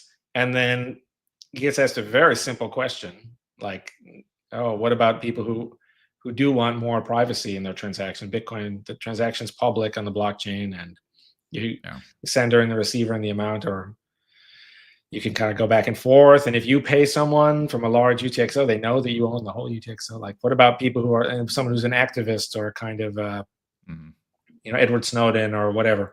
And then Michael Saylor was forced to say, oh, well, if you want more privacy, maybe you need a Monero. And then they clipped the maybe you need a Monero part, and they made like a little video about it, which is they should. It's exactly what they should do, Monero people. But the point is, people disagree on if something's a feature or a bug. So that's the weird part about it, is this is what I was, apparently very wrong about, or I didn't expect, which is that you would think objectively it's obvious which things are better ideas than, but the block size limit is a perfect example too, where some people say, and it kind of depends a little bit on who you are. Like if you live in a country that has fast internet, you don't care as much about. Yeah, it seems trivial, right? Well, like why not 10 megabytes BTC? So, and if you're very, very poor and you make a lot of transactions, so like it was obvious to me why BitPay back in the day, they were large blockers, because when the blocks get full, people are trying to pay stuff, buy things with Bitcoin. Then someone told me that their customer service, when the blocks fill up, they get 40 times as many customer service calls. Because of course people would try to pay and then be like, it's not working. And then it seems broken. Yeah. So you could see how people disagree over what a feature is. What really blows my mind is I think there are many, in my opinion, the whole suite of soft forks, but even you and I disagree about just a moment ago, but all the soft forks proposed in BTC, to me, they're all opt-in, reversible, They have no risk. They don't do anything because they just take something that wasn't used, and then only the people who choose to voluntarily upgrade use it for something different. And this may result in more happy users, more transaction fees paid to miners, a Bitcoin that maybe is less vulnerable to, like, you have op vault or something, or better multisig, something where it's harder for people to come into your house and hold a gun to your head and say, give me all your Bitcoin, because of op vault. So we have all these amazing features that have no cost, and you soft fork to add opnop, but then you can always later say, I'm going to soft fork and we're going to ban opnop 2 from ever being used in any block after this point. And then that just deletes whatever you did before. So even if something bad happened, so in my view, all these soft forks should just be merged. Like there's no controversy, in my opinion, about them at all. And yet, in the Bitcoin community, BTC community, there's so much controversy that not a single one has really made any objectively noticeable progress. And then, basically half an hour ago, you were saying that the soft forks undermine the old nodes and other things like that. So I think that's an interesting piece of the puzzle, which is that well, it's political. I think that's my point. Is it's just like it's like so maybe Tesla will win. Tesla will win in the analogy. So maybe it won't be so bad. And I think the people who have some kind of purity of motive, at least they have something that they are measuring their results against. So at least they have some kind of criteria. For sure. But it really is. It reminds me of the people who wear a mask because it shows that they're a good person, and that means all these political things, or your red hat, or your Ukraine flag on your social media profile pic. It's like all these things are like, okay, here's this thing that I'm standing for. And right now, it's all the people with the no cat, because everybody doesn't want to bring back op cat for BTC as well. One of the silliest ones of all, because it was active in Bitcoin and we know it's not dangerous. It's sort of like it's very short, and it's just putting 2 stack elements next to each other, and it's just crazy. So I don't know. This part of it with opcat is because of some of these other people, Udi and whatever, they made like a big marketing show about it, but it's easy to say it's because of that. The real reason is that none of the soft forks have made it further. In the process doesn't exist, and I do think it is kind of a superstition, like how to get the soft fork in. Like no one really knows. There's no evidence to suggest that it's because of the Taproot Wizards JPEG like bonanza that opcat has been harmed or helped by that. I think it's just all of these ideas are good. All of them are good enough to be merged. They're all harmless and reversible. They should all be merged. And it's just what has really happened is because of what happened with SegWit in 2017, there has been this political anxiety over the soft fork. And you know who it was. It's the guy that we're not supposed to talk about, because I was listening to some of your old episodes, and it's because the G-man, he was the one who did Taproot in the Taproot email. So if he sends an email, then it's fine. But but then otherwise it's DOA. So like whatever, right? Like so I bring all that up because you're saying, oh, maybe we'll do all this work to make BSV scale, and we'll prove it to the world, and then we'll have nothing to show for it. Because it'll just be copied by everyone, maybe. But I think that's the right reason to do something. And I don't know, I think it's possible, because if BTC goes down, it will just be because all the tools are laid out. And in fact, I wrote about this in the precedence ossification post at the end. I wrote about the Easter Island heads. I borrowed it from a book. I quoted a book that wrote about it, but I applied it to Bitcoin. So I don't know if you're aware of this, but those Easter Island heads on that one island. And there are all these statues that are all the same, and actually the statue has like a huge torso that's like buried. So the statues are huge. I'm well aware. The Rapa Nui, the whole thing. I'm super into it. And so what? It's hard to. There's the prevailing theory is that half of these statues are like en route to their intended destination. So the archaeologists think that they ramped up, because this civilization used to be many more people on the island, and they had much like division of labor and like many people, and then the population crashed, and only a few people survived. And it's thought that the society went into horrible decline, and they ratcheted up the statue production as they were all dying. And in fact, they made more and more statues. And it's hard. Who knows? Because of the way this type of thing is done. But the prevailing theory is that the civilization started experiencing problems, and they thought, what we need to do is make more statues to appease the gods, because the forests aren't growing, the plants, the food isn't growing. So they start cutting down the food, and it causes ecological disaster. And they make more and more and more. They double down on the statues. So whereas if they'd just done nothing, or fewer statues, or no statues, they would have survived. But instead, like a huge percent, I don't know the exact percentage, but like more than 90% of them all died. Giant decline. Yeah. And so that's what you're betting on. If you own BSV, you're betting that is Easter Island statue world in BTC, where we'll just keep making these statues, or we'll keep doing the irrelevant thing.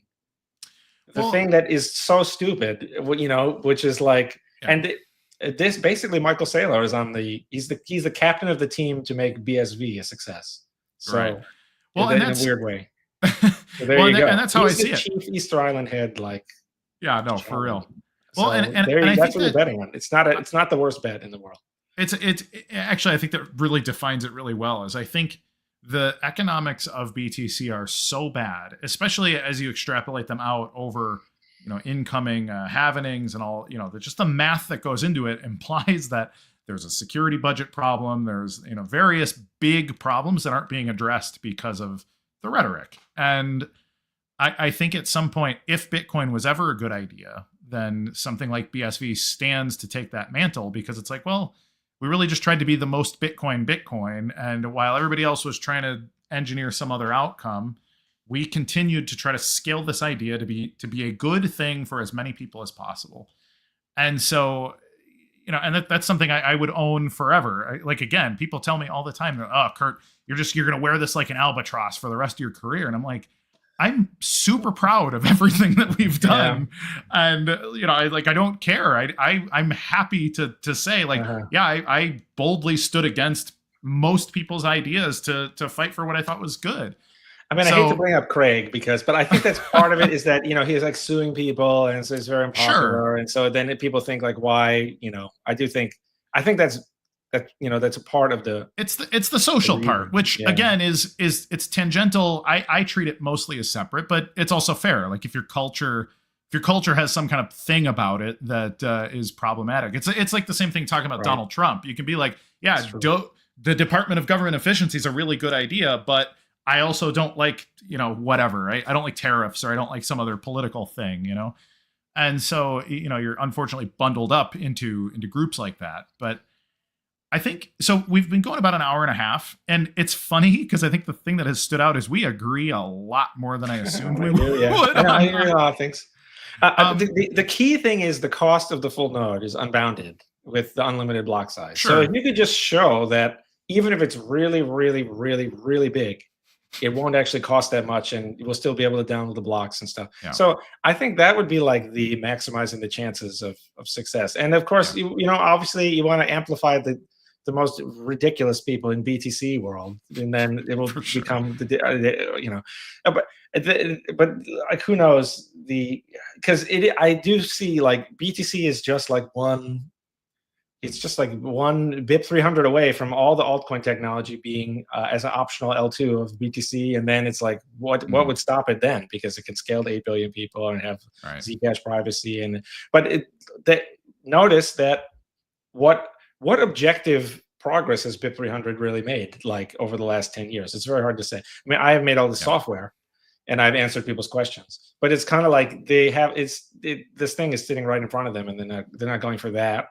Instead, they want to double down. This is the Easter Island thing. They're doubling down on covenants, which is basically Lightning 2.0. They say we want to be able to open more Lightning channels. So now we've realized that opening Lightning channels is too hard and there's not enough space. So we want to like open them in like a weird tree that can time out sometimes. And so covenants are a weird so one. now, and that's the big thing. And of course, more conferences are needed and more right. more papers, more podcast subscriptions. That's what we need.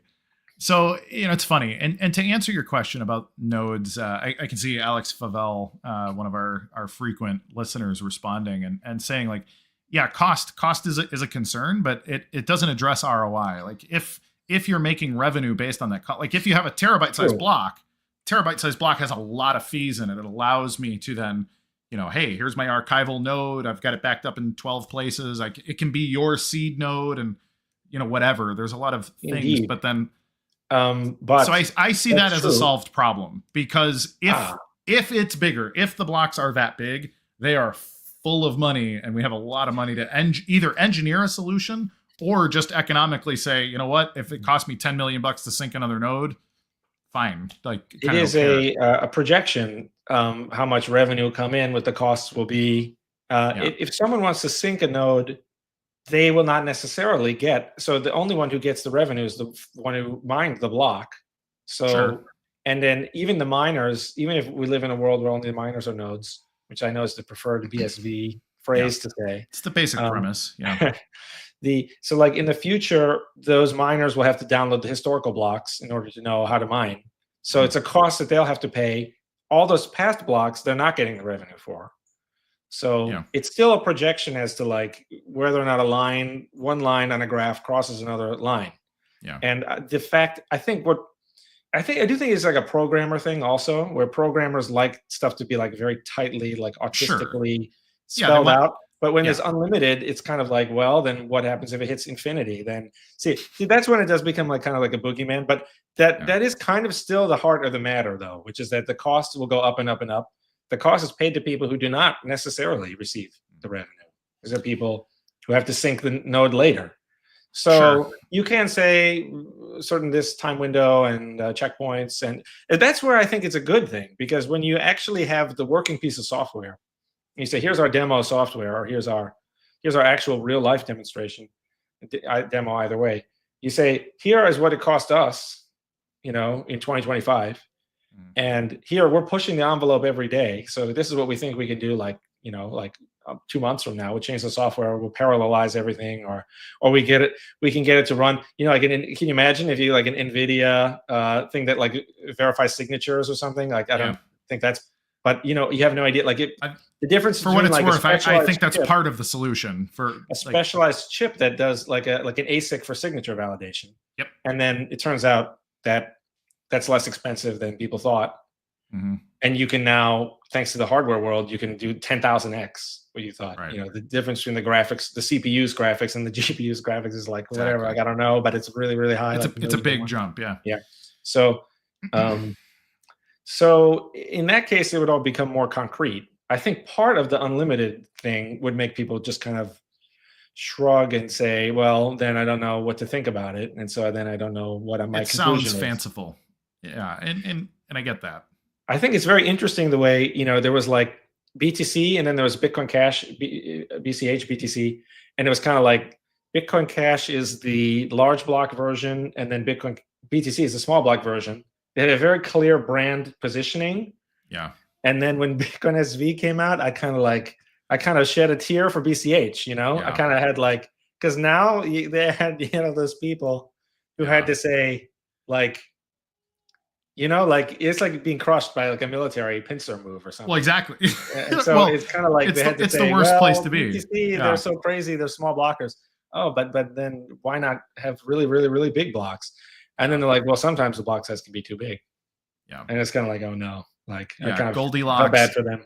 Goldilocks moderate is never a good value proposition. So, well, and it's kind of like, we have picked the perfect thing based on what? Like, is there a formula for that? Oh, okay.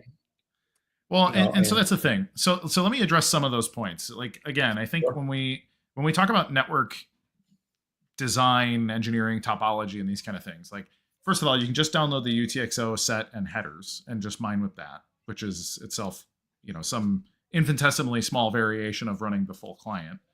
Secondarily, Yes, SPV, but that's the free riding off the full node. a bit, but then there's also this notion that, okay, so why are we spinning up a full node? Like, let's say you're a commercial operation, you're trying to run a stable coin on BSV, right? And let's say it's 30 years in the future and it's a million terabyte blockchain. So, okay, so now what you need is you need the headers, you need the UTXO set, and then you need an overlay service that just listens for your token, just the things that you care about. And so you run essentially a light client variation that connects to the, uses Merkle proofs to prove, okay, here's where the token's valid. Your side chain essentially has its own, or your overlay network rather, which is similar to a side chain, has its own back to Genesis problem, but you're solving that through your own agency and your own overlay network. And I think for the purposes of that, you're still like, you're treating the center of the network like your big archival mining operation, which is itself like an AWS style company.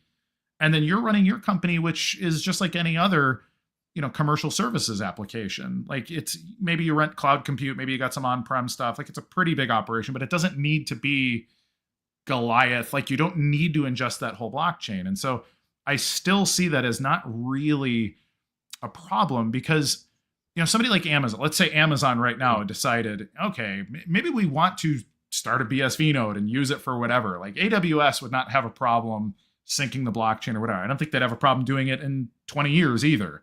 And so I kind of see that as at the level that somebody would want to be a full mining, full validating archival node. I think the companies that won't actually see that as a limitation.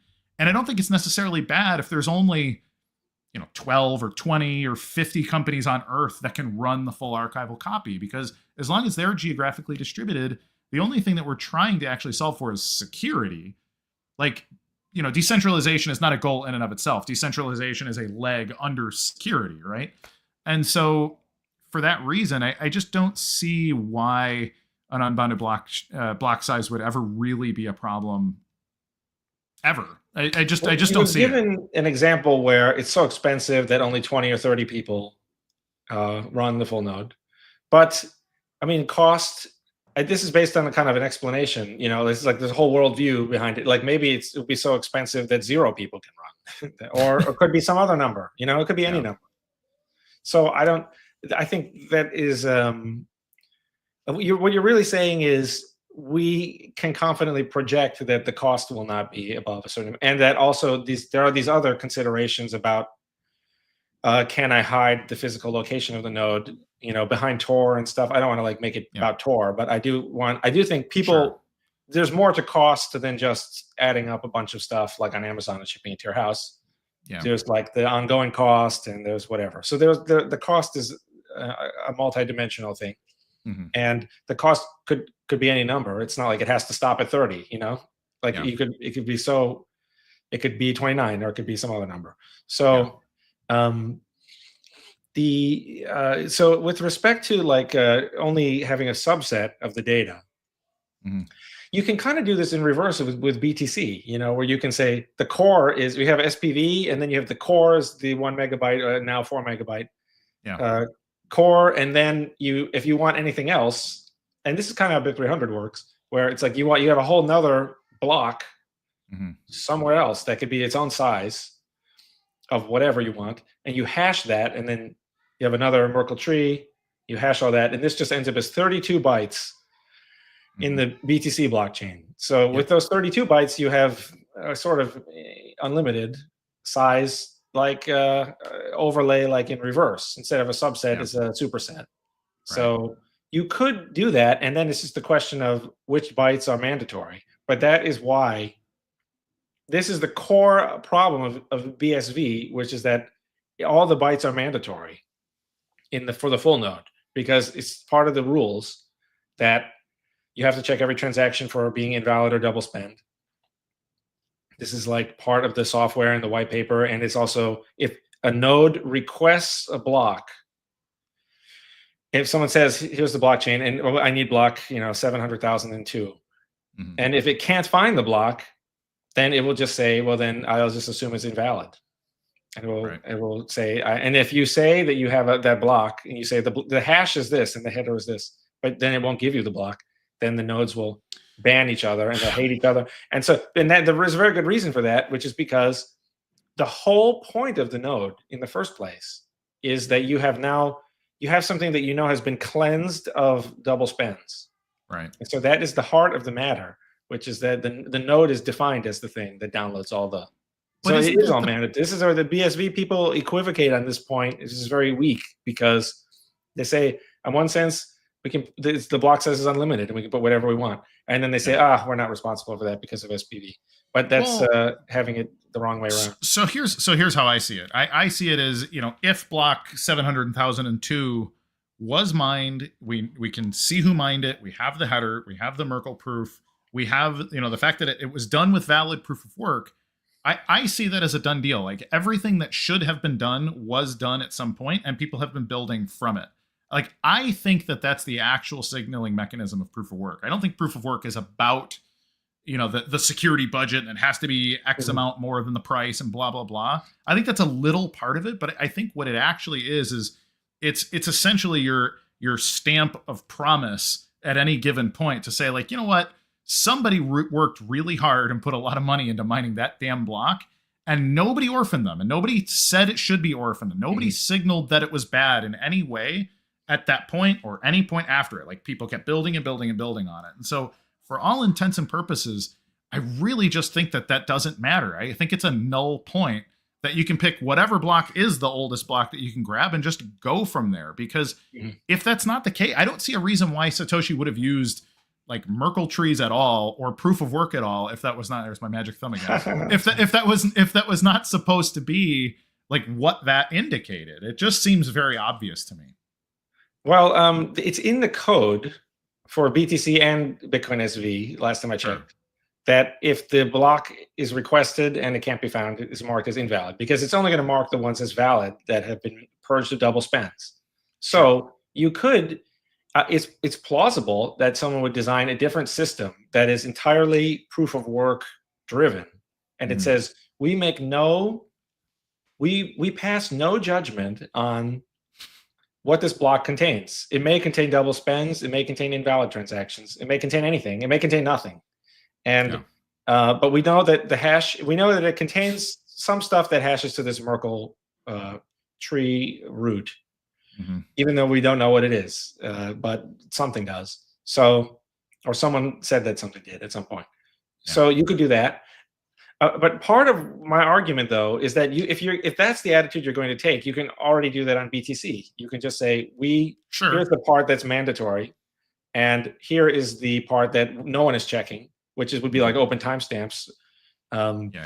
Peter Todd, a chief hater of my project, BIP 300, but he created this open timestamp, and many other people have done this. This is often people's like first wallet project is to like put an op return in the blockchain or something. So it's a lot of fun. But you put the op return in for 32 bytes, but you don't put in whatever you were going to put on. So you could put like the Lord of the Rings video extended edition file, and you hash it to one hash. You put the hash on the Bitcoin blockchain, or people put their marriage vows, as I'm sure you've seen people who do this. They put something on the BTC blockchain, but they're not putting the actual thing on. In contrast, the like the Taproot wizards and the inscribers and the ordinal people, they really are trying to put stuff on. But that's for some reason newer. I don't know why it evolved in this chaotic direction. So it's actually it's stored in the witness data, which is prunable. Like, I don't actually see that as deep Bitcoin data. I see it as a little tangential, because you can just prune it like a lot of other things. Well, thanks to segregated witness, they started to like as you know, they started creating this kind of Frankenstein's monster of things where now there's different blocks. There's now different block headers. And if you talk to an old node, they'll give you a different block, and there's a witness TXID. So there are now multiple Merkle roots actually. And the old system is kind of run like in parallel. It's like an emulator, like an N64 emulator or something. Exactly. So it's kind of strange in that way. Bolsters my malware point. This is also that, I mean, I think SegWit in particular is a very unusually weird soft fork. For one thing, it was a mandatory block size increase from 1 megabyte to 4 megabytes. So the other thing, though, is it does melt down the current block like header, the block structure, like the C block, and make something else that is like a one-to-one mapping between the two. And then if you talk to a node, it'll tell you first if it's a SegWit node or not. If it's a SegWit node, it gives you a different block than the old node gets. And in these ways, it is way, way, way more invasive than taking the op-nop 2 that was always intended to be used for new opcode that someone might want, and voluntarily saying the script interpreter will fail if it does not follow the CLTV rules, which is like a tiny, tiny, tiny, like very narrowly defined thing that is totally in its one little scope that you could easily reverse by getting rid of the op-nop 2. And I do think SegWit kind of maybe ruined the brand of the soft fork slightly by being so weird. And that is why people can't think it. And I think it also greatly exacerbated the scaling war, because this is just my historical recollection of what happened, having attended Scaling 2 in Hong Kong, December 2015. It was kind of like, oh, can we have a hard fork to increase the block size? Oh, no, we can't, because we don't want that. Hard forks are terrible, and block size increases are terrible. And then, Peter Wuil, he gave a talk, and I don't think he intended anything malicious with this talk, because this is a perfectly sweet guy and a genius. But he was like, we can increase the block size with a soft fork. And I think a lot of this technically it blew a small number of people's minds who knew what he was talking about. But I think other people were like, we were just been told block size, soft hard fork needed to increase the blocks over and over again. We were just told all this stuff, and now we're being told something else. It kind of seems like, oh, it's okay when you do it. When we want to do it, we can't do it. I think it created all this confusion. So the SegWit soft fork in particular is one of the most bizarre of possibly. I mean, it's probably of all of them, all the ones in Bitcoin, and maybe of all that anyone has ever heard of. I don't know.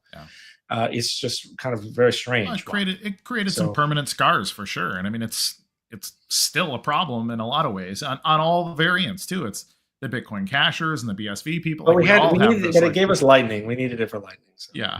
Well, it's a little bit, I always joke that, when it comes to like defining who's the real Bitcoin is kind of like defining what are the actual objective borders between like Poland, Lithuania, and Russia. And it's like, well, nobody's ever going to agree like that those are a real thing. I know you're partially Polish. I agree with that, ironically. But it's like, we say we speak English, but no two people really speak exactly the same language. Sure. So its definitions are, I think, not. We wouldn't want to hang our hat too much on a definition, because it's not. It doesn't help as much as people think. For sure. We should instead focus on the problems that we want to solve.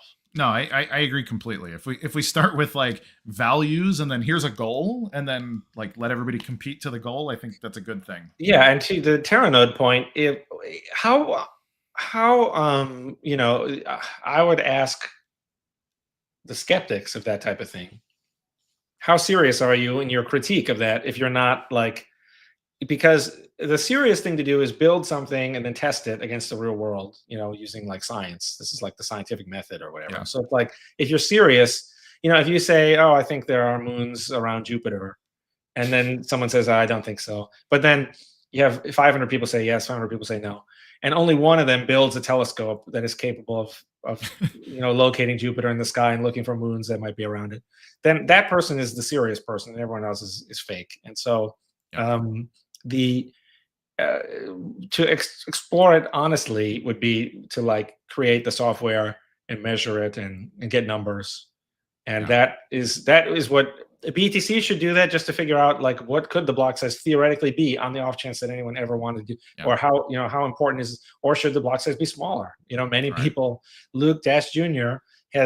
he's constructed an argument that is much better than his other arguments, because at least this one has some kind of logical consistency and I can follow it.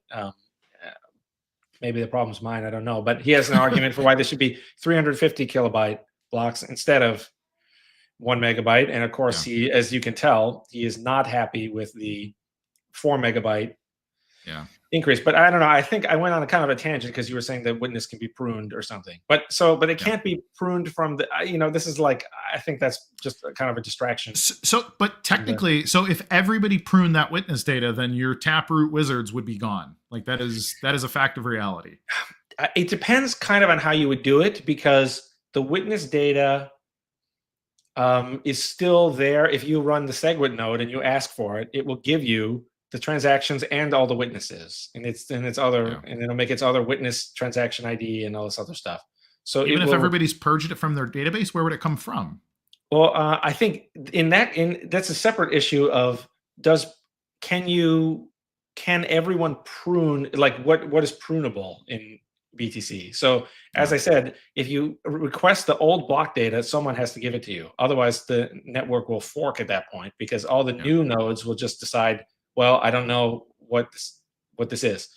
I think the pruning is in the same category as SPV, where you have said, okay, I've synced a full node.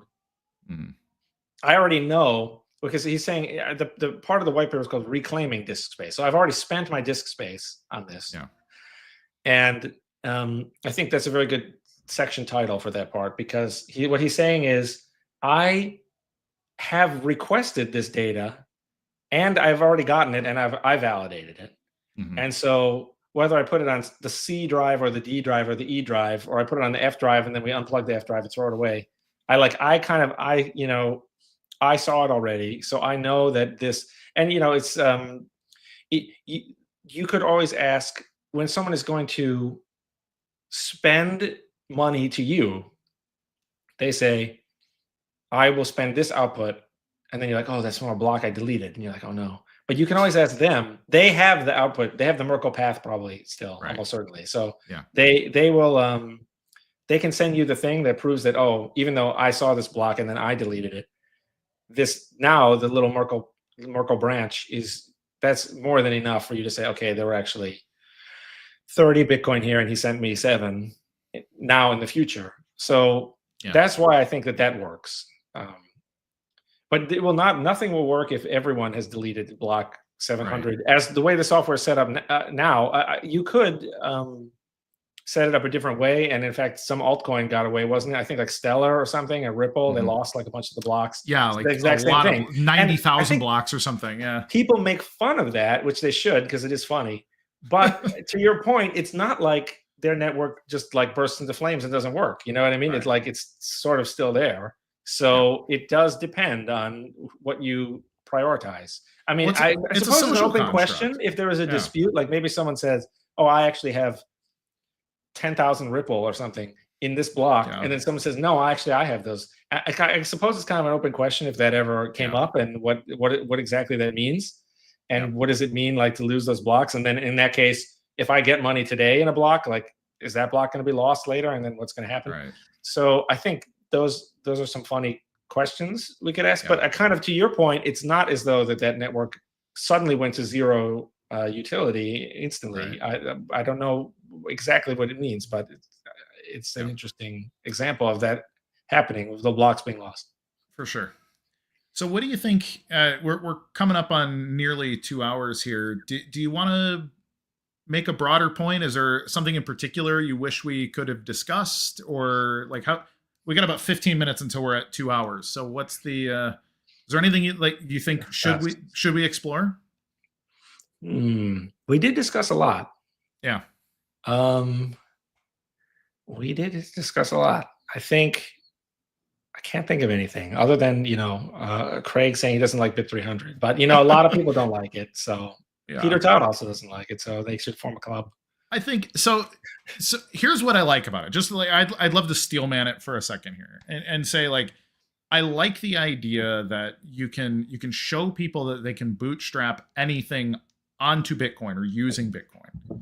And however you feel about BTC being the real Bitcoin or whatever, but the point is that Bitcoin is a very powerful general purpose tool, and then you can use it to create all these other things. And I think that's probably the biggest and best lesson for something like BIP 300. Now, what I don't like about it, and what I suspect Craig doesn't like about it, is that he doesn't like the fact that Well, it solves the problem of small blocks that, and it sort of brushes away the fact that I think the small block cultism, and I think you'd agree with this, that small block cultism undermines so many crucial things about Bitcoin that have just been written off at this point, because there's this presumption that Bitcoin is supposed to be slow and expensive and everybody should run a node. And I think, like, to concede anything on that premise is the kind of thing that's going to make Craig, lose sleep at night, which is why he will not accept such a proposal. But I think, I think, I mean, in BSV, for example, like, I don't see any problem with running an exact implementation of BIP 300, like a Drivechain's concept on BSV. I think it's a basically good solution. So, BIP 300, it's like the ensemble of L2s has an unlimited block. You can just keep adding more L2s. So you have all kinds of block space that you may want. In a sense, it's not as good because BSV already has the unlimited blocks. I think you're right that if the plan for BTC is to keep the blocks small and keep all the tech that we have, like keep Lightning only, then I think people would get really, really worried if they really thought about what that meant. And I think to your point, a lot of these people don't many, you can talk to even people who've been into Bitcoin for a long time, or even large miners today, and they don't really know how this, a lot of these, in particular, one interesting thing about miners, this may conflict with the whole, because the BSV is like nodes equal miners or whatever, and miners will take care of the network. But many BTC miners that I have met over the last few years, which I have, I've gone to like Mine Disrupt a few times, and but a lot of them they're not even Bitcoiners. They're just like people who can get cheap power, or people who can like easily set up. They're very good at quickly setting up and tearing down, like, I don't know, like these like storage units that can hold the thing. So they're literally thinking about it kind of like the mining analogy is almost complete or something, where someone's going to mine cobalt or something and then sell it. And they don't even really care about if it's cobalt or silver or whatever. So that is an interesting thing about the miners. Well, and you're right. So it's funny. I actually have like an inside industry report coming out in the next couple of days. I went to Mining Disrupt this past year and basically noted that 2/3 of the vendors in there are not related to the Bitcoin industry at all. It's all power arbitrage and carbon credits, and here's all these novel things you can do because you're this big power consumer. And it's problematic. Absolutely. And so to break that out, I think largely people treat hashing as mining. Like, they don't understand the differentiation between like what is mining versus what is hashing.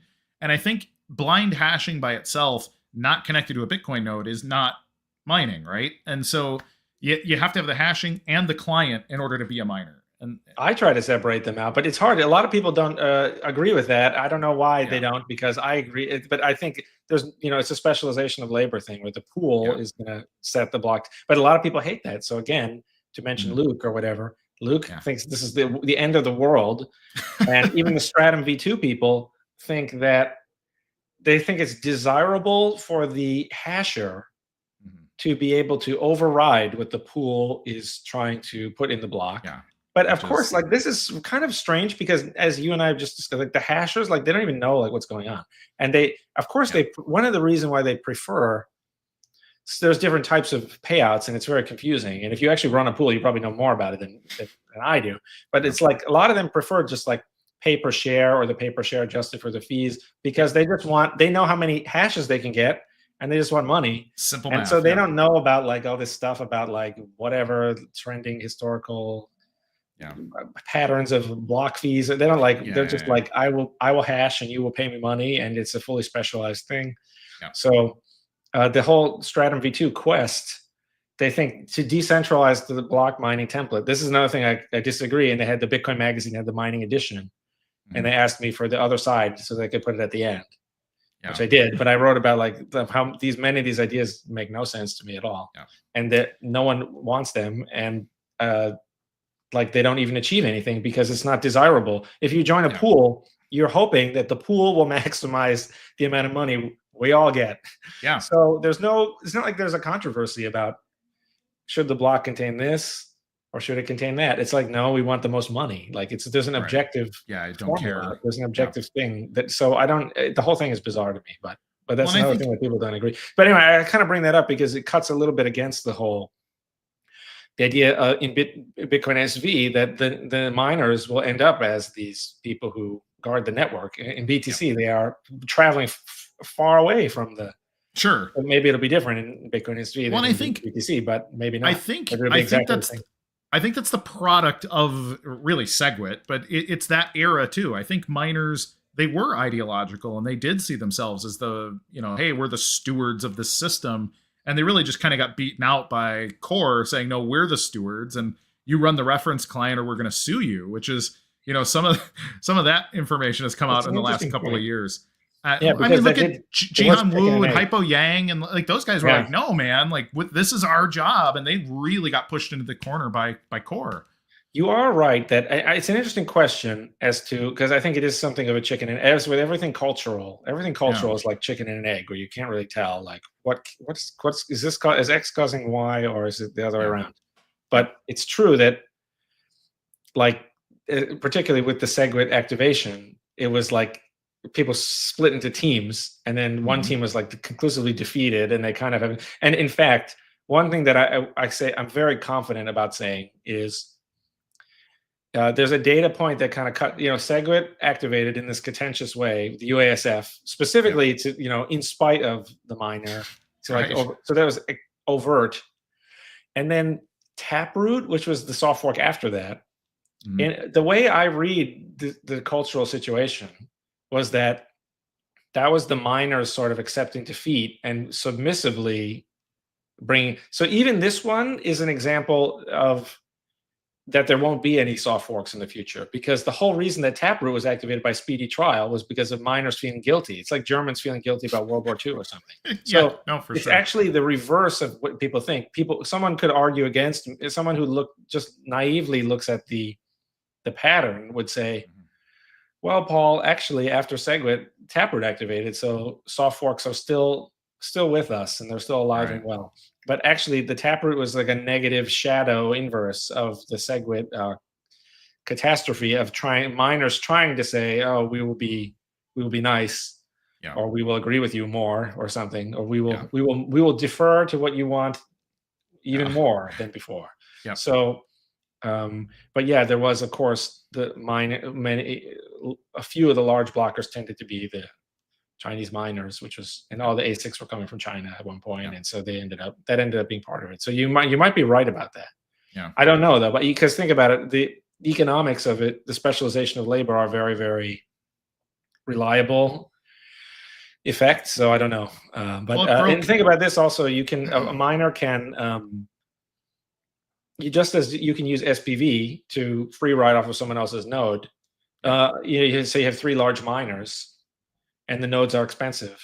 Well, then one miner can just say, I'm going to be SPV mode and I'm going to use the other miner's full node. Sure. And so in this way, you have now separated mining from running a node. Right. So this is another like core belief of BSV that I kind of just don't believe, because the node is whether or not you check all the transactions. And it is independent of whether or not you are doing any mining yourself or collecting any fees. So it's not really, you could say it would tend to vertically integrate, but you could also just say there's absolutely no reason to consider them to be bundled together because. Well, from my and I'm speaking as a miner of BSV, is that I actually see the data as the store of value. Like for me, it's what is on that database, because it is data that has been committed by proof of work and lives in distributed consensus that I can then be selling back to the economy. It's like, it's the proof of everything. It's at scale. Right now, it's not. Right now, it's a lot of like, hey, you want to buy this JPEG? We'll serve it to you. But I think in 20 years, if let's say global banking is on that ledger, I mean, that's the golden goose. Like, hey, I've got a disk image over here that I will sell you if you want to validate every single thing on it. I will sell you this disk image to do it. And I really see that as something very valuable, like the complete and total archival set of data of that network. If it's successful, I think could be the most valuable chunk of data ever. So I absolutely would not be pruning my node or only keeping one copy. Like, we have it distributed, lots of like, I want all that data because I want to be the guy that has all that data if we're right about the way this plays out.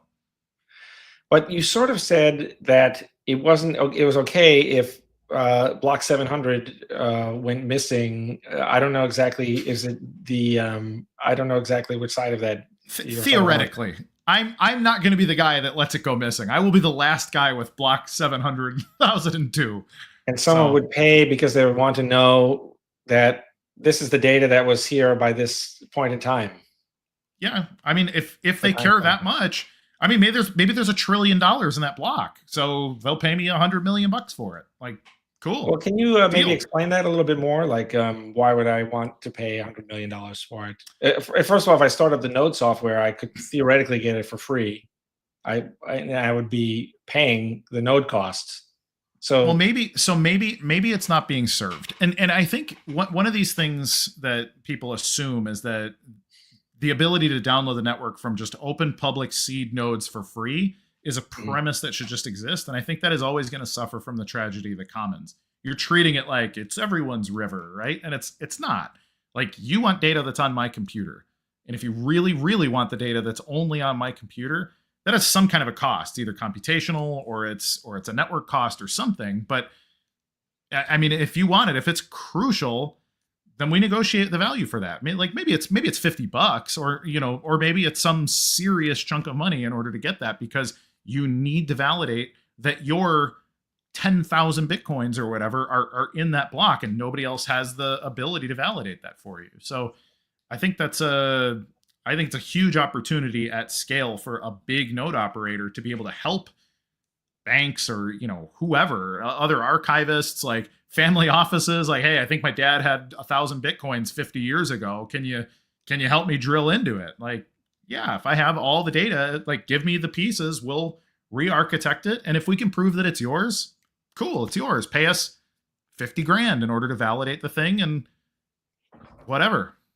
So, like, instead of in BTC right now, trying to get people to run full nodes, trying to keep the node cost down, the node downloads all the data for free and syncs it so that the person running the node has a copy of the blockchain and can verify that when they receive money, they will get double spends.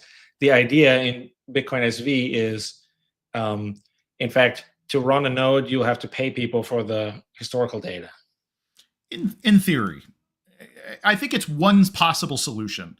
I think there are technical, like, there's software, there's cryptographic solutions to the sync problem.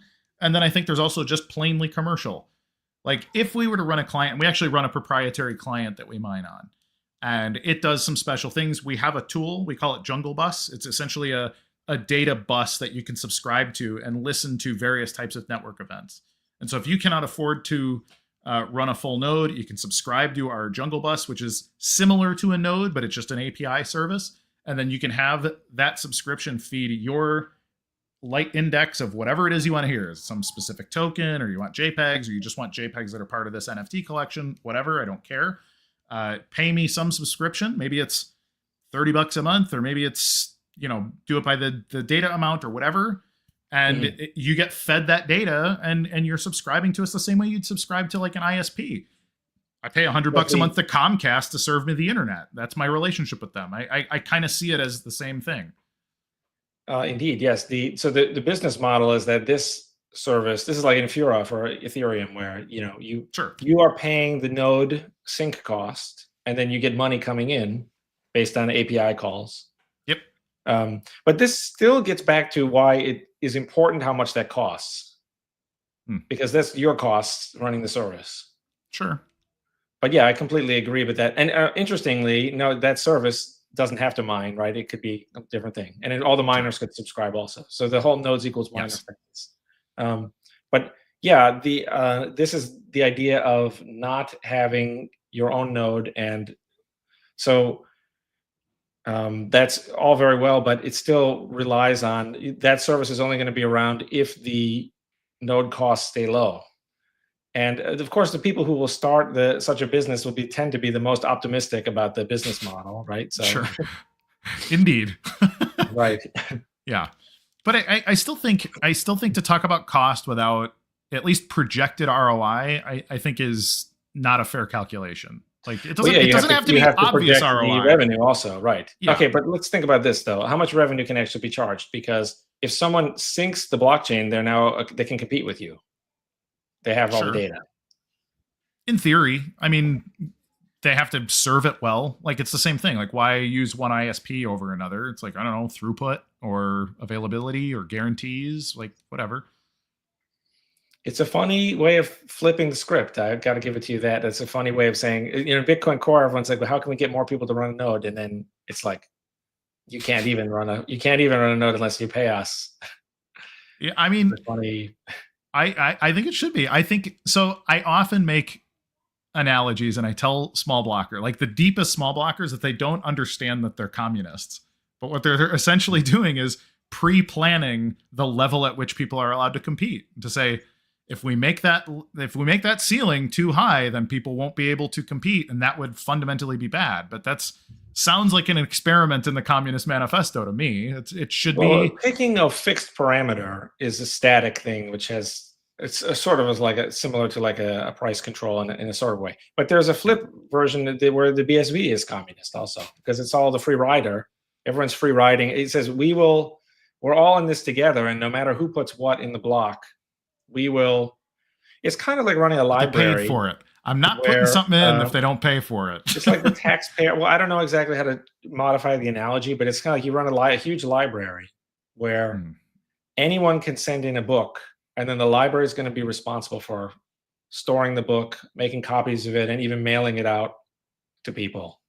It's forever. They gotta pay to put it in. They gotta pay to check it out. Like that's a business model. It's instead of a library. It's like where it's a private library. Support the town and say whatever. It is. You're saying that it will charge for the books, which is funny. Essentially, but it's the same thing. The library works because it lives off of big donations and it lives off of taxpayer dollars plus whatever the cost of your library card is annually. Like there is a business model there, even if they treat it like it's not. It's our community library, but like nobody's working for free. There's an actual business model there too. And that's true. I mean, of course, the library, there is kind of like a vague, as you said, there's kind of a vague conception that during normal hours, anyone can show up there and read the books on the shelves and quietly and whatever. Interestingly, library has to have all these rules about like people have to be quiet and stuff. It's kind of like a block size limit in a way. It's the proprietary of the commons.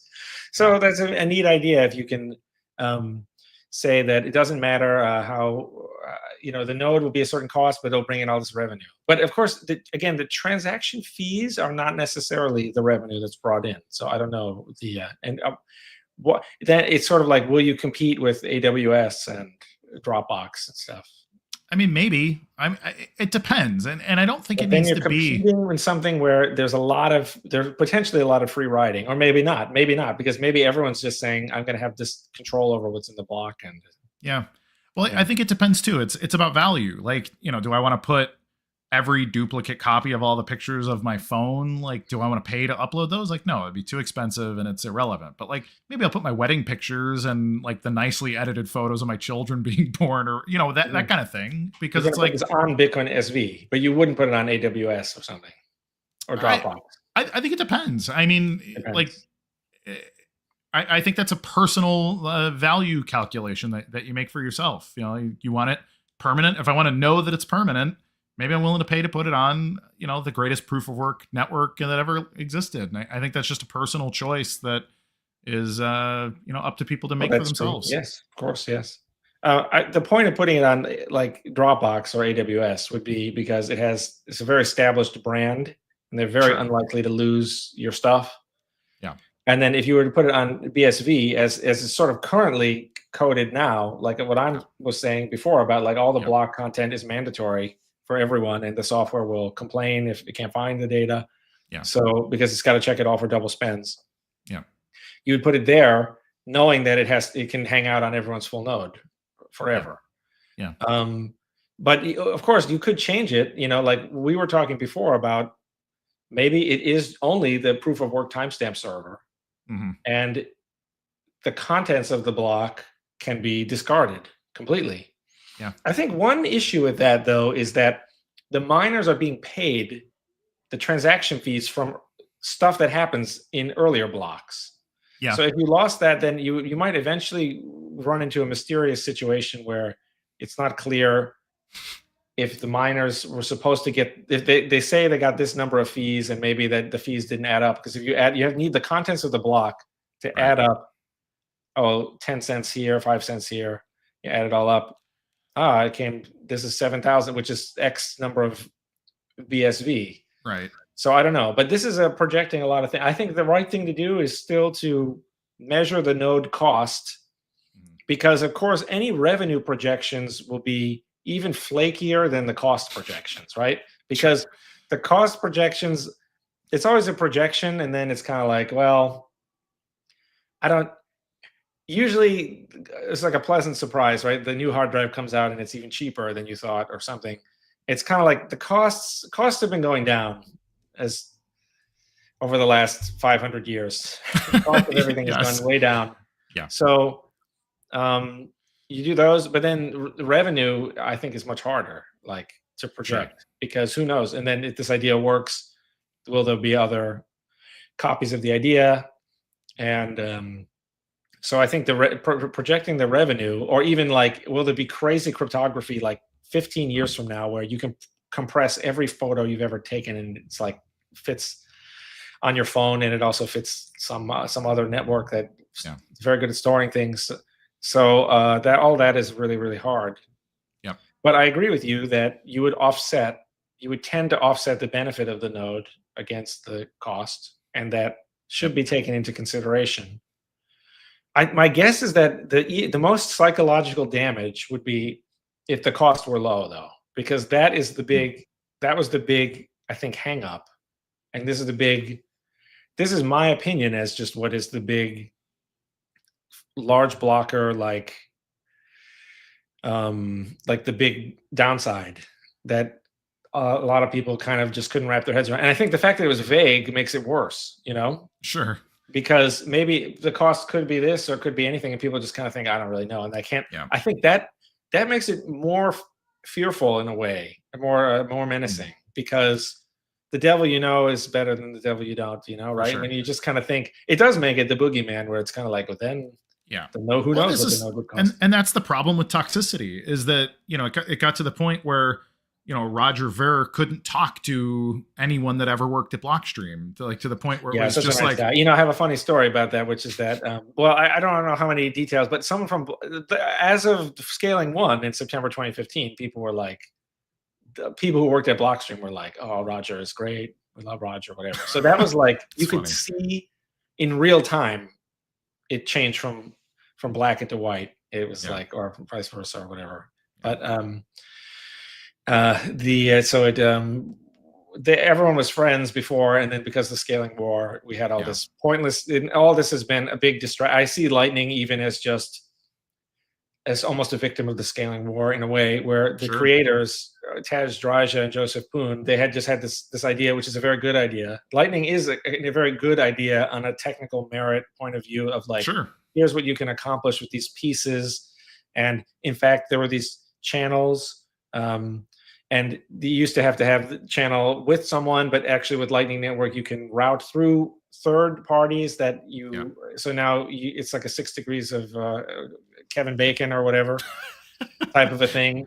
And so all that was very cool. But then, as you know perfectly well, there was like, oh, we're going to scale with large blocks side. And then there was like, well, how are you going to scale? And then you were supposed to say it just like it was written on the card, Lightning Network. And it's like, that's just, and then as a result, it all just, became craziness everywhere. So, so that's too bad. And, it probably made it more difficult to accomplish anything in the Lightning Network anyway. So I think it was a big setback for everybody. Like people will say, Bitcoin won and blah, blah, blah. And I'd look at it and say, you know what? I think we failed to legitimately disrupt anything. And I think other than the price, there's nothing that you can point to say like, wow, we really achieved a great cultural victory or something. I've been very disappointed. But again, when you say that, you sound, when I say it too, and we sound so weird when you say it, because it's like, it clearly, there is no denying that Bitcoin has erupted into the world and and then Donald Trump is a zeitgeist, and it has like just become this thing and it's become so valuable. And anyone who had bought a little bit back when it was new, you have enough money, more than enough money to retire and have. So it's just this amazing thing. And yet I have been disappointed, because I was hoping for lots of people using it, better privacy technology, better, just like a more rational way of handling the technical disagreements. One thing that I put out a long time ago is I put out this measuring decentralization. Everyone talked about decentralization. I said, I remember that. One of your better pieces. I've read it. The same thing. Yep. Everything is the same, but people weren't very interested in that. And now you see why, is because the small blockers were also just saying, we're just going to cheer for our side, and we don't care about numbers or anything. Yep. So, which is always a bad sign. Yep. And so there were other things that, you would have thought we would definitely have had by now. And it's sad when there's a huge brain drain in BTC, because the temptation to do an altcoin, or the temptation to just do like a lot of people will do, like if you're in academia, a lot of people will do like EVM, Ethereum stuff. But even the temptation to just write like a little paper that's very impressive, but nothing happens. There's all that stuff is very, very, very tempting. And then in BTC, what are you going to do? How can it be like, we can tell a little story like this about with Jeremy Rubin. He came up with his CTV idea. CTV is a great idea, and it enormously improves many different things. It lets you open many Lightning. Right now, you can't open anywhere near enough Lightning channels to onboard a significant percentage of anyone. Yep. So even if the Lightning network you can't join. It takes 180 years or something if we wanted to get everybody in the Western world. It depends on exactly the assumptions. But if you wanted to have all 8 billion people, and you had normal assumptions about like one transaction to onboard each person, it would be like 100 years or something. Right. So, yeah, which is too long. Just FYI, to anyone who doesn't want. But he has this idea, CTV, which among many things it does is it makes it slightly easier to open more channels. But that's not the real reason to do it. And I don't think the Lightning channel model is going to succeed. I do think you can incrementally improve it for a while, but I don't think that it's worth it anymore. So, but the point is, he has the CTV idea. It's a perfectly good idea. I think the code was finished like in 2018 or something. Yeah, it's pretty old now. Yeah. It's very old. It's kind of the opposite of what I did, where I had the idea and then I answered questions about the idea for many years and then only wrote code like recently. But he has his code done, older idea. People had talked about it. I think it was February 2022 or something like that, April, one of those, I don't know. But he puts out his activation client. This is after like talking with all these people, and even he volunteered. Talk about this hand washes that. He volunteered to be like the Taproot. I don't remember what it was called. There was like a name for this. It was like a Taproot. I remember this a little bit, or something. Yeah. It's going to go around and try to like get everyone to upgrade their wallets to get all the mining pools to signal. So he volunteered for the present day soft fork. It's kind of like you cleaning up the graveyard and putting the flowers and mowing the lawn so that when you're dead, someone will take care of your grave or something. He's working on the Taproot one, doing the unpaid labor. Then he gets all this work to get all these names for his, and then everyone hated his thing, and they said he's the worst person ever, and they said he's attacking Bitcoin. Yeah. Blah, blah, blah. The long list of things they say for every soft fork. It's going to turn Bitcoin into an altcoin. It's the worst, the end of the world. He quits. Even though what he did was he put out an optional activation client, and such a good sport, he put out a client that would like anti-activate it. So you could, if you ran nothing, you would just kind of go along with what the network. But if with what 51% hash rate did, if they activated it, you would still be existing on your own. But you could even put out something that would say, if you activate this, I will reject any blocks from someone who's activated this. So he's kind of very even-handedly. Yeah. Like a judge would put it, you can do innocent or guilty. I'm just so, and then everyone hated that, and he had to quit Bitcoin development and possibly all development for a year. You are kicked out of, or maybe 2 years. I don't know. And now all this time later, years later, now it's 3 years later, everyone's saying, "Oh, covenants are the future." But covenants is his thing, his CTV thing. And even the stuff that's derived from that is just because he intentionally neutered parts of CTV in response to feedback. So he made it slightly more tame. And then they come out with other stuff. The stuff that this is like TX hash or whatever, which is like a souped up. It's like CTV could have been equal to CX hash or any of these innumerable variations. But the only reason I bring this up is because it's like there is no cultural consistency. So it's like he proposes this idea, it's very tame. Now everyone agrees that it's good. When will it activate? I don't know, never, whatever. So it's wild. So we need to wrap up. Unfortunately, I got family time coming up here in the next few minutes. But Paul, this has been fun. It's really been a pleasure. I think it's been a valuable talk for everyone involved. So thanks for coming. Thanks for having me. Thank you. All right. Well, we'll talk soon. We should stay in touch and maybe do an update again sometime soon. All right. Great. All right. Take care. Thanks again. Thanks. All right, everybody. So that was Paul Sztorc. Really turned out differently than I thought it would. Not that Paul's always been a nice guy. I didn't expect it to be toxic or us, yelling at each other. But I think we actually agreed on a lot more things than I think either of us expected. So a lot of fun. I want to say thanks again to our sponsors, Rock Wallet and Otherworldly TCG. Sorry, my brain's a little fried now. So if Mr. Producer, we could run the comment of the day. You got a lot to choose from. We'll distribute an Otherworldly card. Let's run the slide.